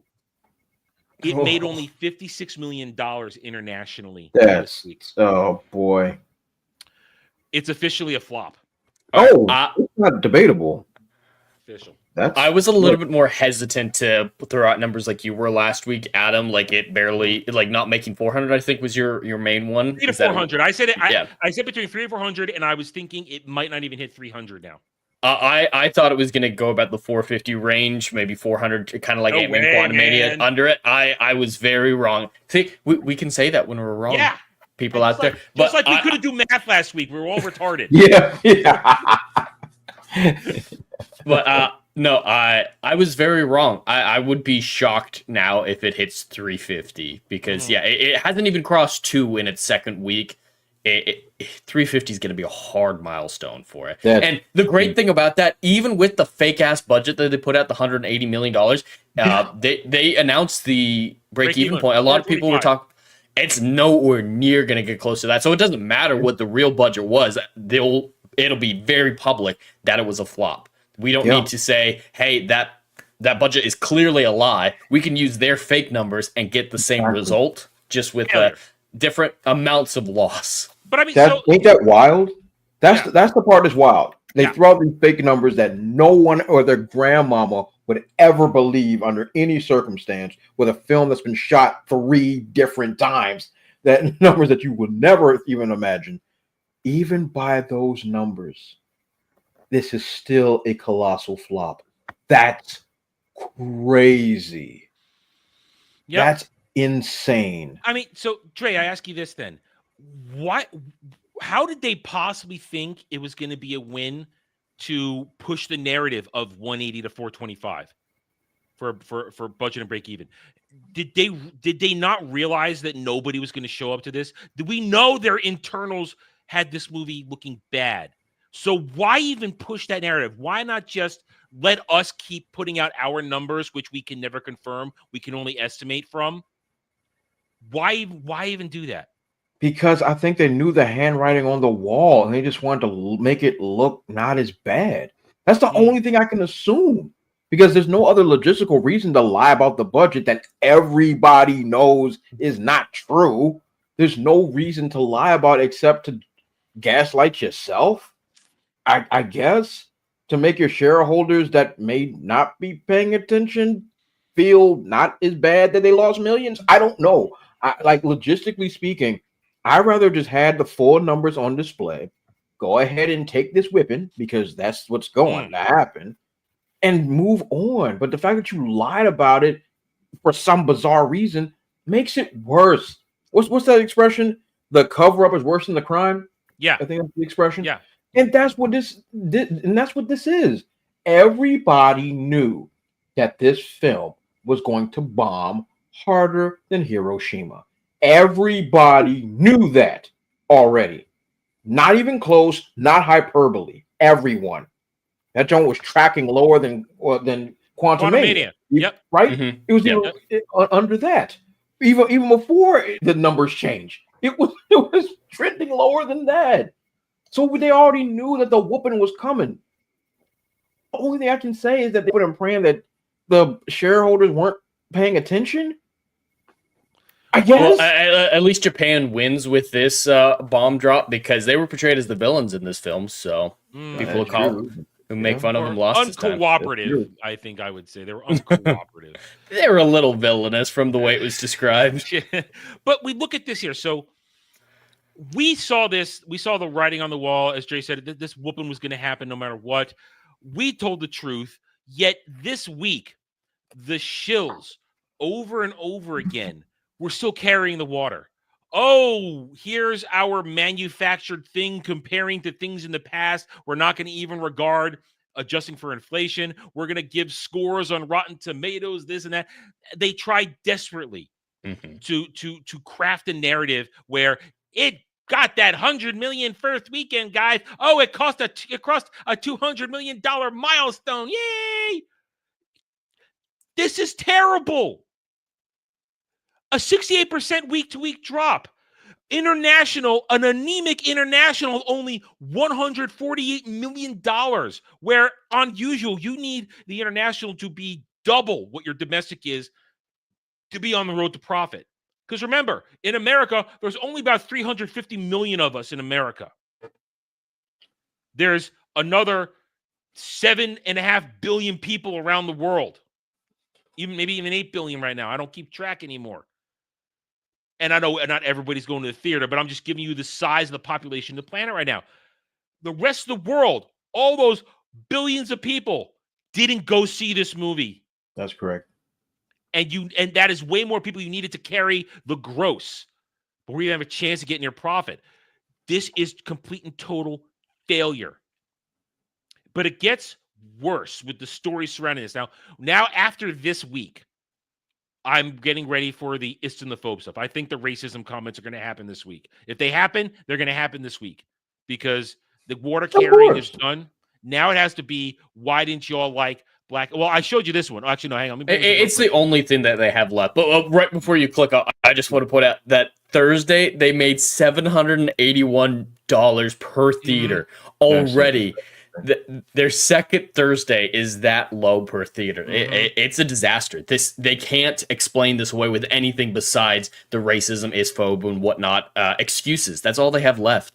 And so I hope this really makes people look at Marvel differently. And we don't even have to call it woke. That's the brilliant thing about why I like this movie in the discussion. We don't have to go to the political territory. We're just, hey, it was written like garbage and it's failing because it is garbage. Yes. So they can't claim that we just hate it because of political reasons. But that's their next step. And this is the beginning. Well, I mean, normal people. Well, yeah, you're right. But you're going around the right track because now it starts. And I commented on one this week, and I found my comment to be pretty poignant when one guy says this: Sam Wilson is Captain America. For those who don't like it, tough shit. # Captain America. And to which I reply, and this goes to all the things, whether it's Disney stands trying to constantly tell us that Disney Star Wars is canon, or that Ncuti Gatwa and Jodie Whittaker are Doctor Who. If you have to keep telling the world something is, then it probably isn't. The more you work to try and convince us something is the way you want it to be, you're the one working overtime because nobody believes it.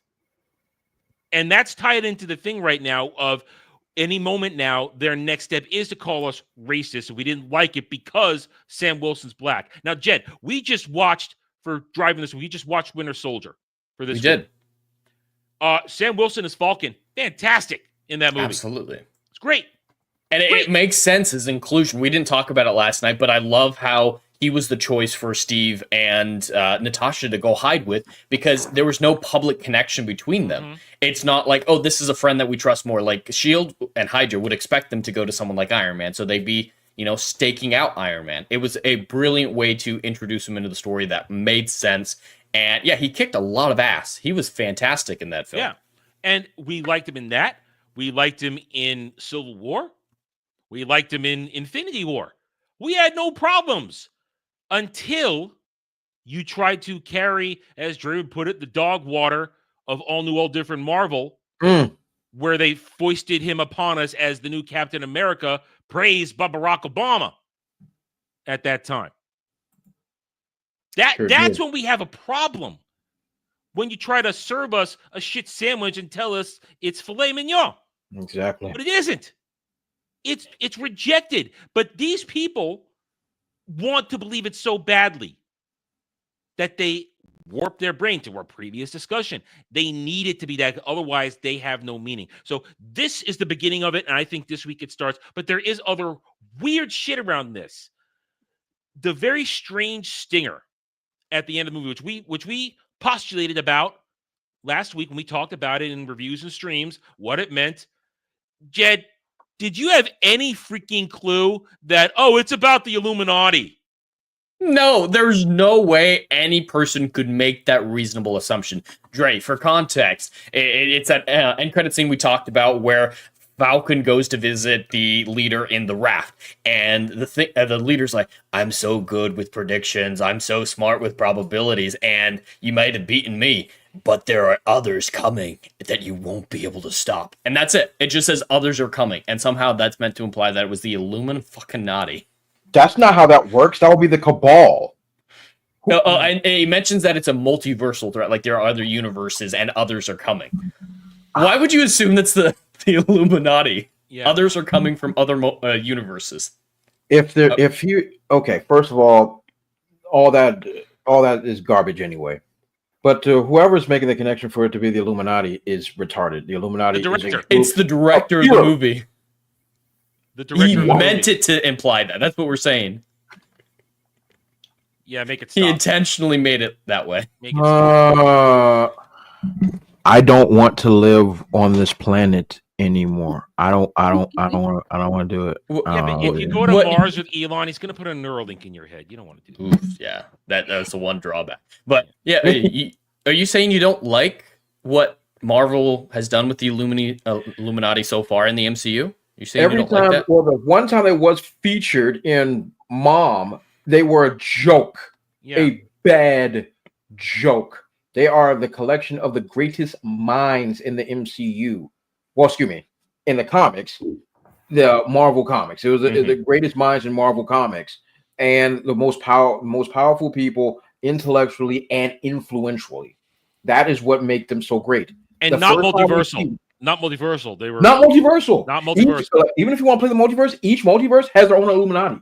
Yeah, they have their own, and so everything that they're doing is stupid. And the fact that the writer thought that this was a reference to the Illuminati just shows how much these people don't know, don't care, or just retarded. If the leader is saying things, that would be his group, which would be the Cabal. These people are retarded. I'm done with all of them. If you're not going to even pretend you know about the source material, shut your whore mouths. That's all. Say nothing. It's easier to say nothing than to be loud and wrong. What is happening here? Well, can they just stop making Marvel movies, please? Can they just stop, please? No, because they need to squeeze the lemon dry. The lemon ain't even the tree is dead. Screw the lemon. The tree not even the is tree. dead. Look at Illuminati as we would know it. Let's keep it based on what they have. They've butchered every single one of these characters. 100%. That is represented. They made a joke out of bringing Patrick Stewart back for Professor Xavier. Made a joke out of him. There is no Iron Man anymore. Tony's gone. They haven't replaced him with anything. Black Bolt blew his own head off. The Reed Richards we have is Pedro Internet Daddy Pascal. And Namor? Let's talk what they did to Namor. And Doctor Strange isn't even in charge of his own shit anymore. There's a rumor, there's a show going to the School of Strange where it's going to be Wong teaching students about being wizards. How can you call it the School of Strange when the title character isn't even involved? There is no Illuminati. This needs to stop, man. Just turn the machine off. The AI that's writing this stuff is tired. Yo, turn off the machine. These films are this Captain Black Falcon is an entire film based on a Hulk movie that no one ever references anymore. No. This is an AI written film. Red Hulk, leader, featuring Captain America, Black Man. What are we This is an AI creation. Yeah, pretty much. There's no explanation. This is supposed to be a Hulk movie. Bare minimum, a Hulk movie. In the fact that he's an inconsequential character in his title film. AI robot that is writing this, I'm begging you, turn yourself off. I'm a desperate man. Shut yourself off. I am telling you, this is AI written hot urine. This is a disaster. The fact that somebody, oh, this represents the Illuminati. Oh, dang, I almost said the N-word. Like, bro, this you didn't write this. You did not write this, sir. Good grief. Yeah. Turn off the machine. Let's do something else. Let's just go back to Stargate or something. Let's do anything. Anything. Just stop all the Marvel productions. The mess is embarrassing. Call Johnny Cochran. Well, here's the point, though. The director who says, like, oh, it's supposed to be Illuminati. He wanted it to be intentionally unexciting. That's what he said. Oh, God. Yeah. This is the same moron who said there were never any reshoots. Oh, there was. We did the normal amount of reshoots, not all the. I mean, it's terrible. I'm not in the mood. Esposito wasn't even in the first cut. Yeah, no, not. Yeah. After numerous reshoots and rumored budget upwards of $400 million, which is the truth, Marvel's latest closes out by hinting the upcoming children of the concept of multiverse, but it was the Illuminati. And then he goes on to say, and while many fans may be quick to chalk the disappointing teaser up to the film's numerous rewrites or Marvel's lack of creative direction, the aforementioned Ona, the director, told Collider, who carried a lot of water this week, that the scene's uneventful nature was actually 100% intentional, as he wanted to avoid drawing any attention away from the gravity of Sam's new promotion as recreating the Avengers. He says, it was always the case that what felt organic for this movie, there's nothing organic left in this movie. Go ahead. I just want to say, if you don't want to take away from him forming the Avengers, make that the post-credit scene. Have him show up to, I don't know who's left in the MCU who's relevant anymore. Young Avengers. The Young Avengers. Captain Marvel's the only person I could think of right now. Have him go to Captain Marvel and say, we're putting the team back together. If you don't want to distract from that, make it that instead of, others are coming. Yeah. There are ways to do intentionally uneventful end credit scenes. I always point to the end credit scene of Spider-Man Homecoming. That is a brilliant end credit scene. I love it. It kind of plays on the meta of expecting an end credit scene to actually say something, and then it's just Steve Rogers teaching you about patience. That's a brilliant, uneventful, and intentionally so end credit scene that's handled very, very well. This is just nothing. That actually was a joke. This is just nothing. Yep. Why would you intentionally make something that's not exciting? That's leading. Well, he's going to tell us. He's going to tell us. It was always the case that what felt organic for this movie was just leaning into a post-credit sequence that could tease what's coming next. We wanted to tease it in a way that didn't become too explicit. This is about introducing Sam as our new Captain America, which you took a show and a movie to tell us twice, and still nobody bought it. That was the overarching focus of the movie. So to start throwing in too many post-credit sequences just felt like it was going to stray away from that. Even the tease we have is still very Sam-centric.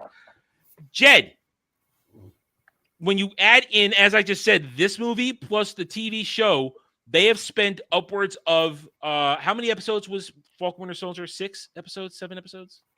I think 8, but yeah, somewhere in that range. All right, so let's say somewhere between 7 and 9 hours. They have now tried to tell us that Sam Wilson ad nauseum is Captain America, and the world still doesn't believe it. And you say you didn't want to take focus away from that. That was the point of your movie, telling us he's Captain America, but you didn't actually do it in the movie. You told us a movie that wasn't about him. It was about everybody else. And yet you don't want to take away from him in the post-credit scene? Why don't you actually make it about him? Like you just said. It'd be too easy to do something logical. But when I saw the end credit scene, my immediate assumption was they don't want to get locked into future movies anymore. Setting up something and then they're locked in. They can't change their mind. They're like, oh, we don't actually want to do Infinity Saga anymore, so don't have Thanos grab the gauntlet or something like that. They don't want to be tied down to a cohesive story anymore, connective tissue. So they do something incredibly vague, and then 3 movies from now when they're like, all right, let's pretend this is still a cinematic universe. Oh yeah, there was that super vague one. We'll say that the others were actually the mutants the whole time. That's what we intended the whole time, or something like that. Like just making it so vague that they can. It's a safe retcon, is what it is. It's a safe retcon, absolutely. It's a pre-made retcon. And you bring that up now, so here we are, as we have talked about repeatedly, the rest of the year with the MCU schedule. TV shows, we know you've got Ironheart, which is just going to be a joy to watch burn. That's going to be bad. And then in a couple of months, we've got the Thunderbolts without Thunderbolt Ross. I posed this to you when we were going through the movies for the year, and I'm going to pose it again. And I want you to, now that we've had this failure of this movie, we literally have it failing before us. We said this before, it was likely to fail, but now that it has failed, do you think anybody, and I've heard some people say that they are intrigued by the Thunderbolts, but that's us, the YouTube talking heads. I'm talking about the regular normies who have either seen this and been disappointed or have heard bad word of mouth. I see there is very little chance for the Thunderbolts to be a success because this movie has it's tainted the water supply. Nobody wants to drink that water. They're not lining up the water fountain for this. They aren't. No matter how thirsty they are. Nobody cares. The Thunderbolts will now suffer because of this bad movie. And then because you'll have Thunderbolts be bad, people are going to be going Williams, whatever. And I think there's another television show in there somewhere. But then you've got Fantastic Four Baby Steps.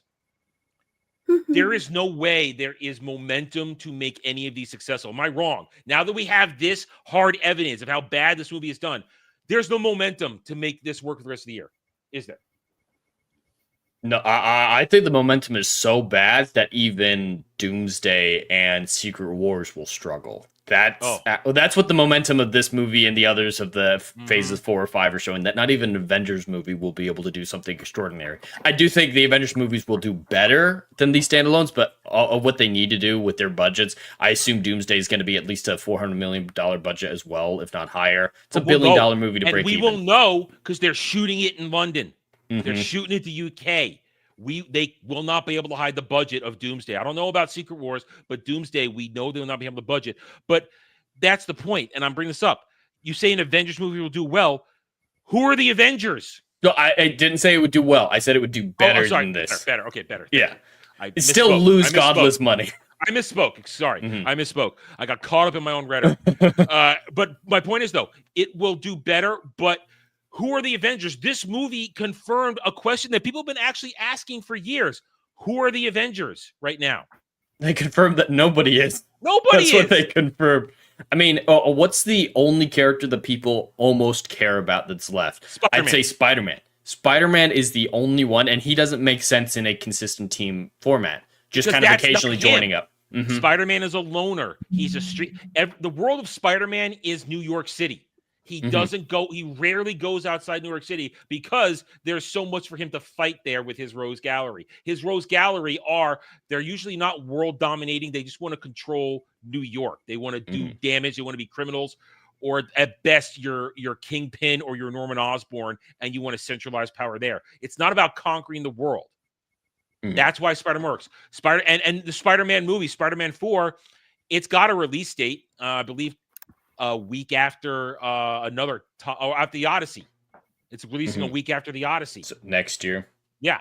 So but all the other people that are still left, though, that might have some interest. I mean, Ant-Man's, no one gives a shit about Ant-Man. As much as I like the first Ant-Man movie, that was the only good Ant-Man movie, well, Civil War. But, and then Doctor Strange, some people kind of care about him. Mom kind of says a little bit differently. But he's also kind of a loner character. He shouldn't be a team member in most instances. He's dealing with his own types of threats. And Doctor Strange has his own team, the Defenders. Right, Dre? That's correct. But Defender Strange is not going to be featured in this under any circumstance. Technically, he was seen in Mom in the beginning of the film.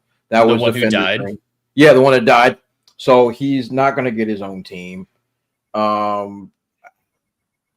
They just need to stop. Yeah. They just need to stop. No, this is what I'm hoping. This is what I'm hoping. I know they won't, but this is what I'm hoping. Hopefully, they can look at the catastrophic bomb that this was, because this. Remember, we were on record saying this movie has to do well. Period.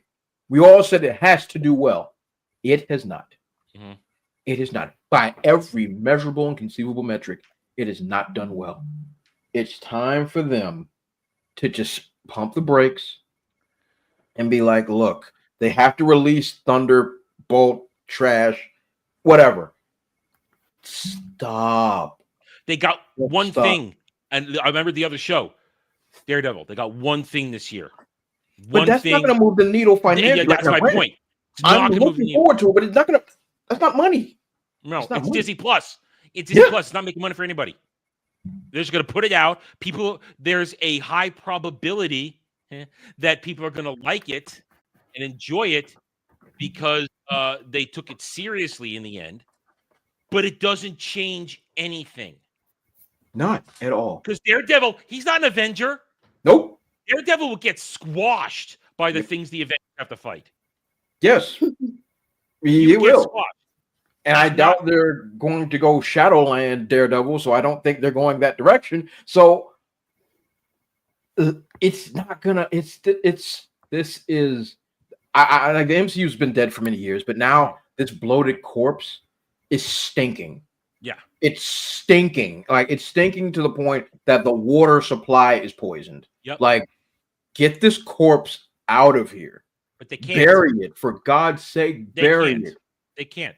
The Weekend at Bernie's Zombie, Weekend at Bernie's 2, the music is playing, and it's going to keep going along. And when we get to Doomsday and Secret War, that's going to be the ultimate reflection on how bad it is. When neither of those movies, when both those movies only make about $600 million each, because they'll make some money because it's an Avengers movie, and the normies will still hear Avengers and go see it, but it's not going to be the Avengers they know. Heck, because. Listen, Hideo Kojima came out in a tweet today or yesterday and said, I went to see Black Falcon Captain America. When did Sam Wilson get the shield? When did he become Captain America? Nobody does the homework because it's bad homework. It's crap. It rots your brain. So there is so much wrong. Like, Dre, you're right. It's so bad. It's so dead, but they got to keep going. They have no choice. They can't yeet Secret Wars and Doomsday off the list. They can yeet Blade because they never got a script done. And Mahershala Ali is now 10 years older than he was when they goddamn put that thing in freaking production. And so they can yeet that, and nobody's going to care because we all knew it was never going to happen anyway. And as much as we like Mahershala Ali as an actor, nobody wanted it. Deadpool Wolverine proved we want Wesley Snipes as Blade. Either give us that or just leave it alone. We don't need it. We don't need it. They've got nothing. It's only they've got less than nothing. It's only like it's embarrassing. This is embarrassing. And like I've removed myself from the MCU for years now. But I'm still on the outside looking in, and I am bleeding because the mess is hard to watch. It's like like watching somebody try to get to the top shelf in like like a supermarket, and they're like 4'11", and they're just out of reach, and they keep stretching their fingers, and they keep touching the box, and every time they touch the box, it gets a little further deeper in. That is what watching the MCU is like for me. I'm just sitting there like, oh, please get it, please get it. Oh no. And Dre, here's the thing: I've been that person who's been asked to help somebody get something off a top shelf, but we, the fans, we're not there to help. None. We're gone. We are not there to help bring that down. Wait, you guys are saying that Moon Knight's confirmation of returning this week is not catching the I missed that. Yeah, Moon Knight season 2. I think it was no, not Moon Knight season 2. They were going to use his character and other stuff. Oscar Isaacs is returning, but no Moon Knight season 2. That's not getting the box for you guys. No, No. No. Are we going to bring back the Egyptian superhero? Once again, if you're going to do Moon Knight, the only good Moon Knight storyline is in connection with Daredevil during the Shadowland story. If you're not doing that, stop touching my penis. Stop doing that. I did not consent to this type of touching. Stop it. It's wrong. 159. I can't wait for next week's clip reel. I got a couple good from me, and now there's that one. You really, I don't know if anyone else besides me watched Moon Knight. It was better than some of the other shows, but it was still god awful. They set up a giant kaiju fight in Cairo and then skipped it. They used his memory thing where like, oh, each personality doesn't remember what the other personality's done, so he switches personalities at the beginning of the kaiju fight, and when it comes back after a cut, the kaiju fight's over. That was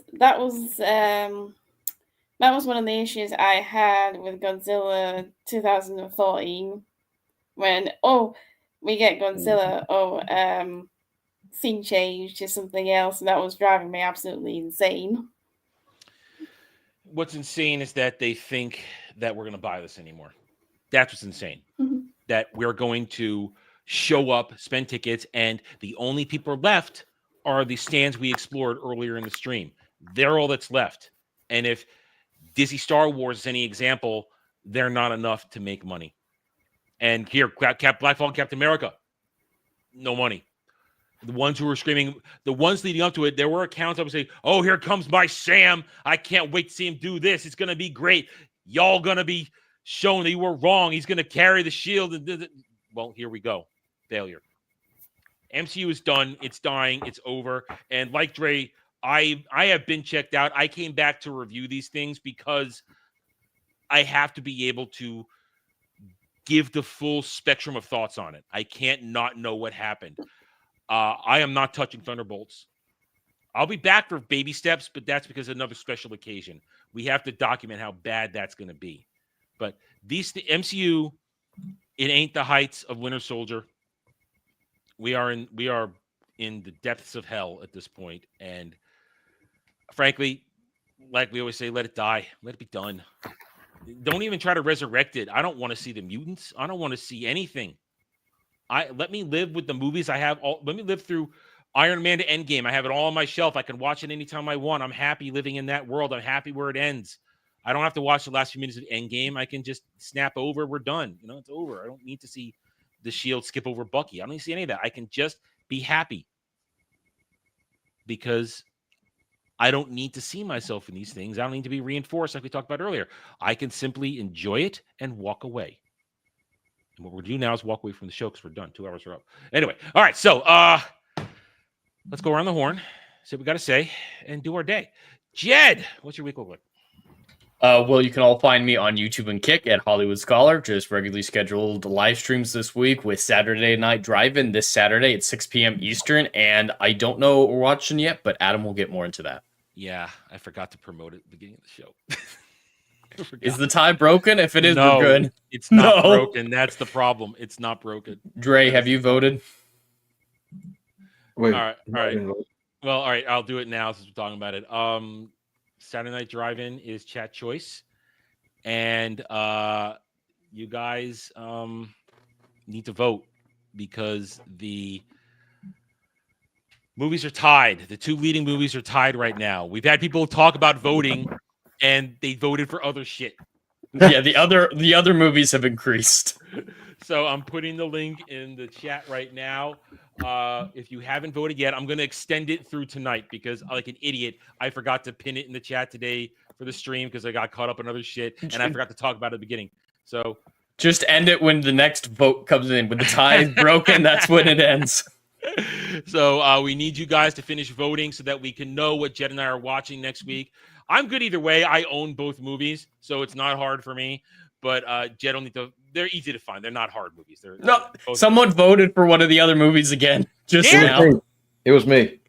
Damn it, Trey! What'd you vote for? 7. You're not helping things. I'm glad you lost.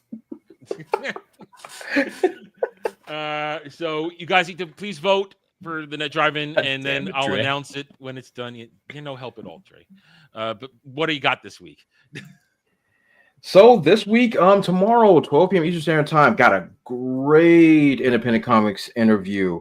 That you really gonna love. It's gonna be really good. He's actually have an active Kickstarter as we speak. It's gonna be a really good interview. I've really had a good time with him this week. So that's what we got on the docket. If anything pops off the rest of this week, we will see. I have made a decision as well. I will be reviewing Daredevil. I will be doing it. I will be reviewing Daredevil Born Again. I am looking forward to it, and I'm using that term "looking forward" very loosely. But there's been enough good positive energy for me to be like, hey, I want to give this a shot and actually see what's going down. So I will officially be reviewing it on the channel. So I am looking forward to doing that. But everything else, check out my gaming channel. Hopefully, we'll have some more Pokemon battles coming up soon.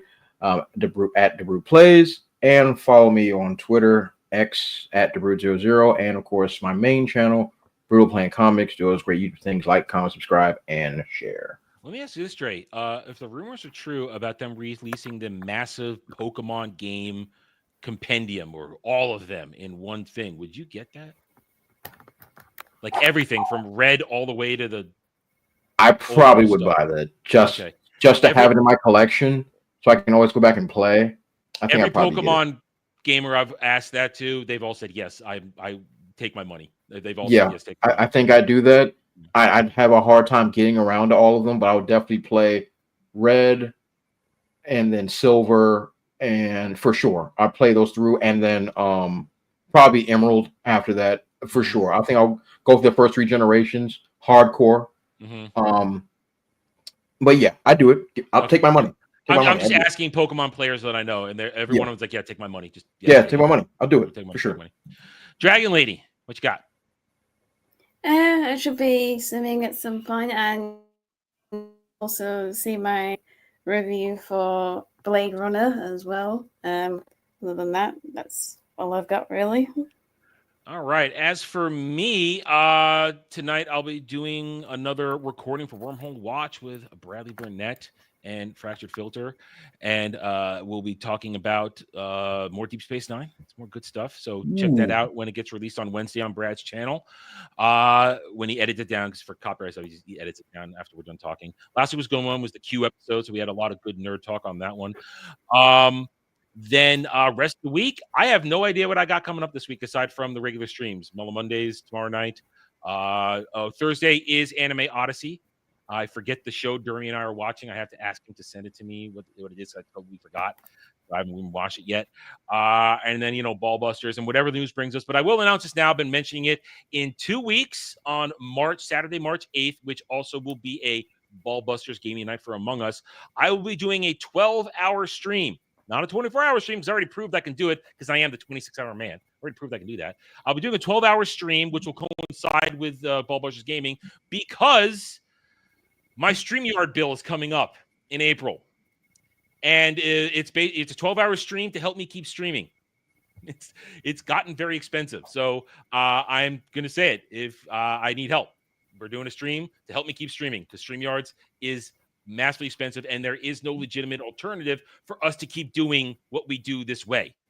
So we're doing 12-hour stream. It's just basically a charity stream to help me keep streaming. So March 8th, basically 12 to 12 or 11 to 11, depending on what time I get up that day, how I figure it out. Depends on how bad Ballbusters is that night and how late I'm up. That's what it is.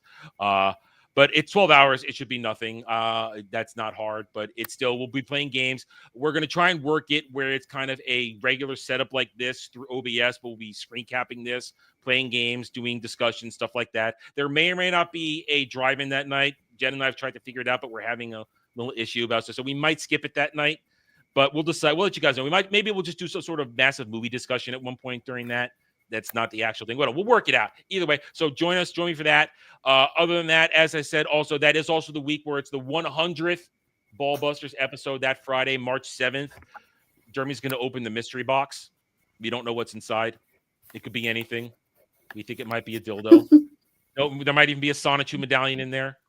We don't know. Might even be a dildo. A dildo would be better than a Sonichu medallion. Do you understand how much we want it to be a Sonichu medallion or a Dermachu? There is also the possibility it's a Dermachu medallion. There's a lot of weirdness going on.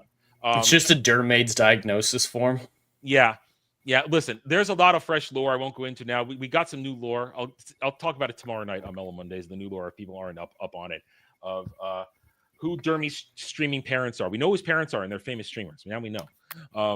So I'll talk about that tomorrow. So not reviewing anything. So the week will be what it is. Thank you, everybody, for joining us this week. We appreciate each and every one of you. Hit that like button. Links are in the description below. And we'll see you guys next week. Until then, take it easy, everybody.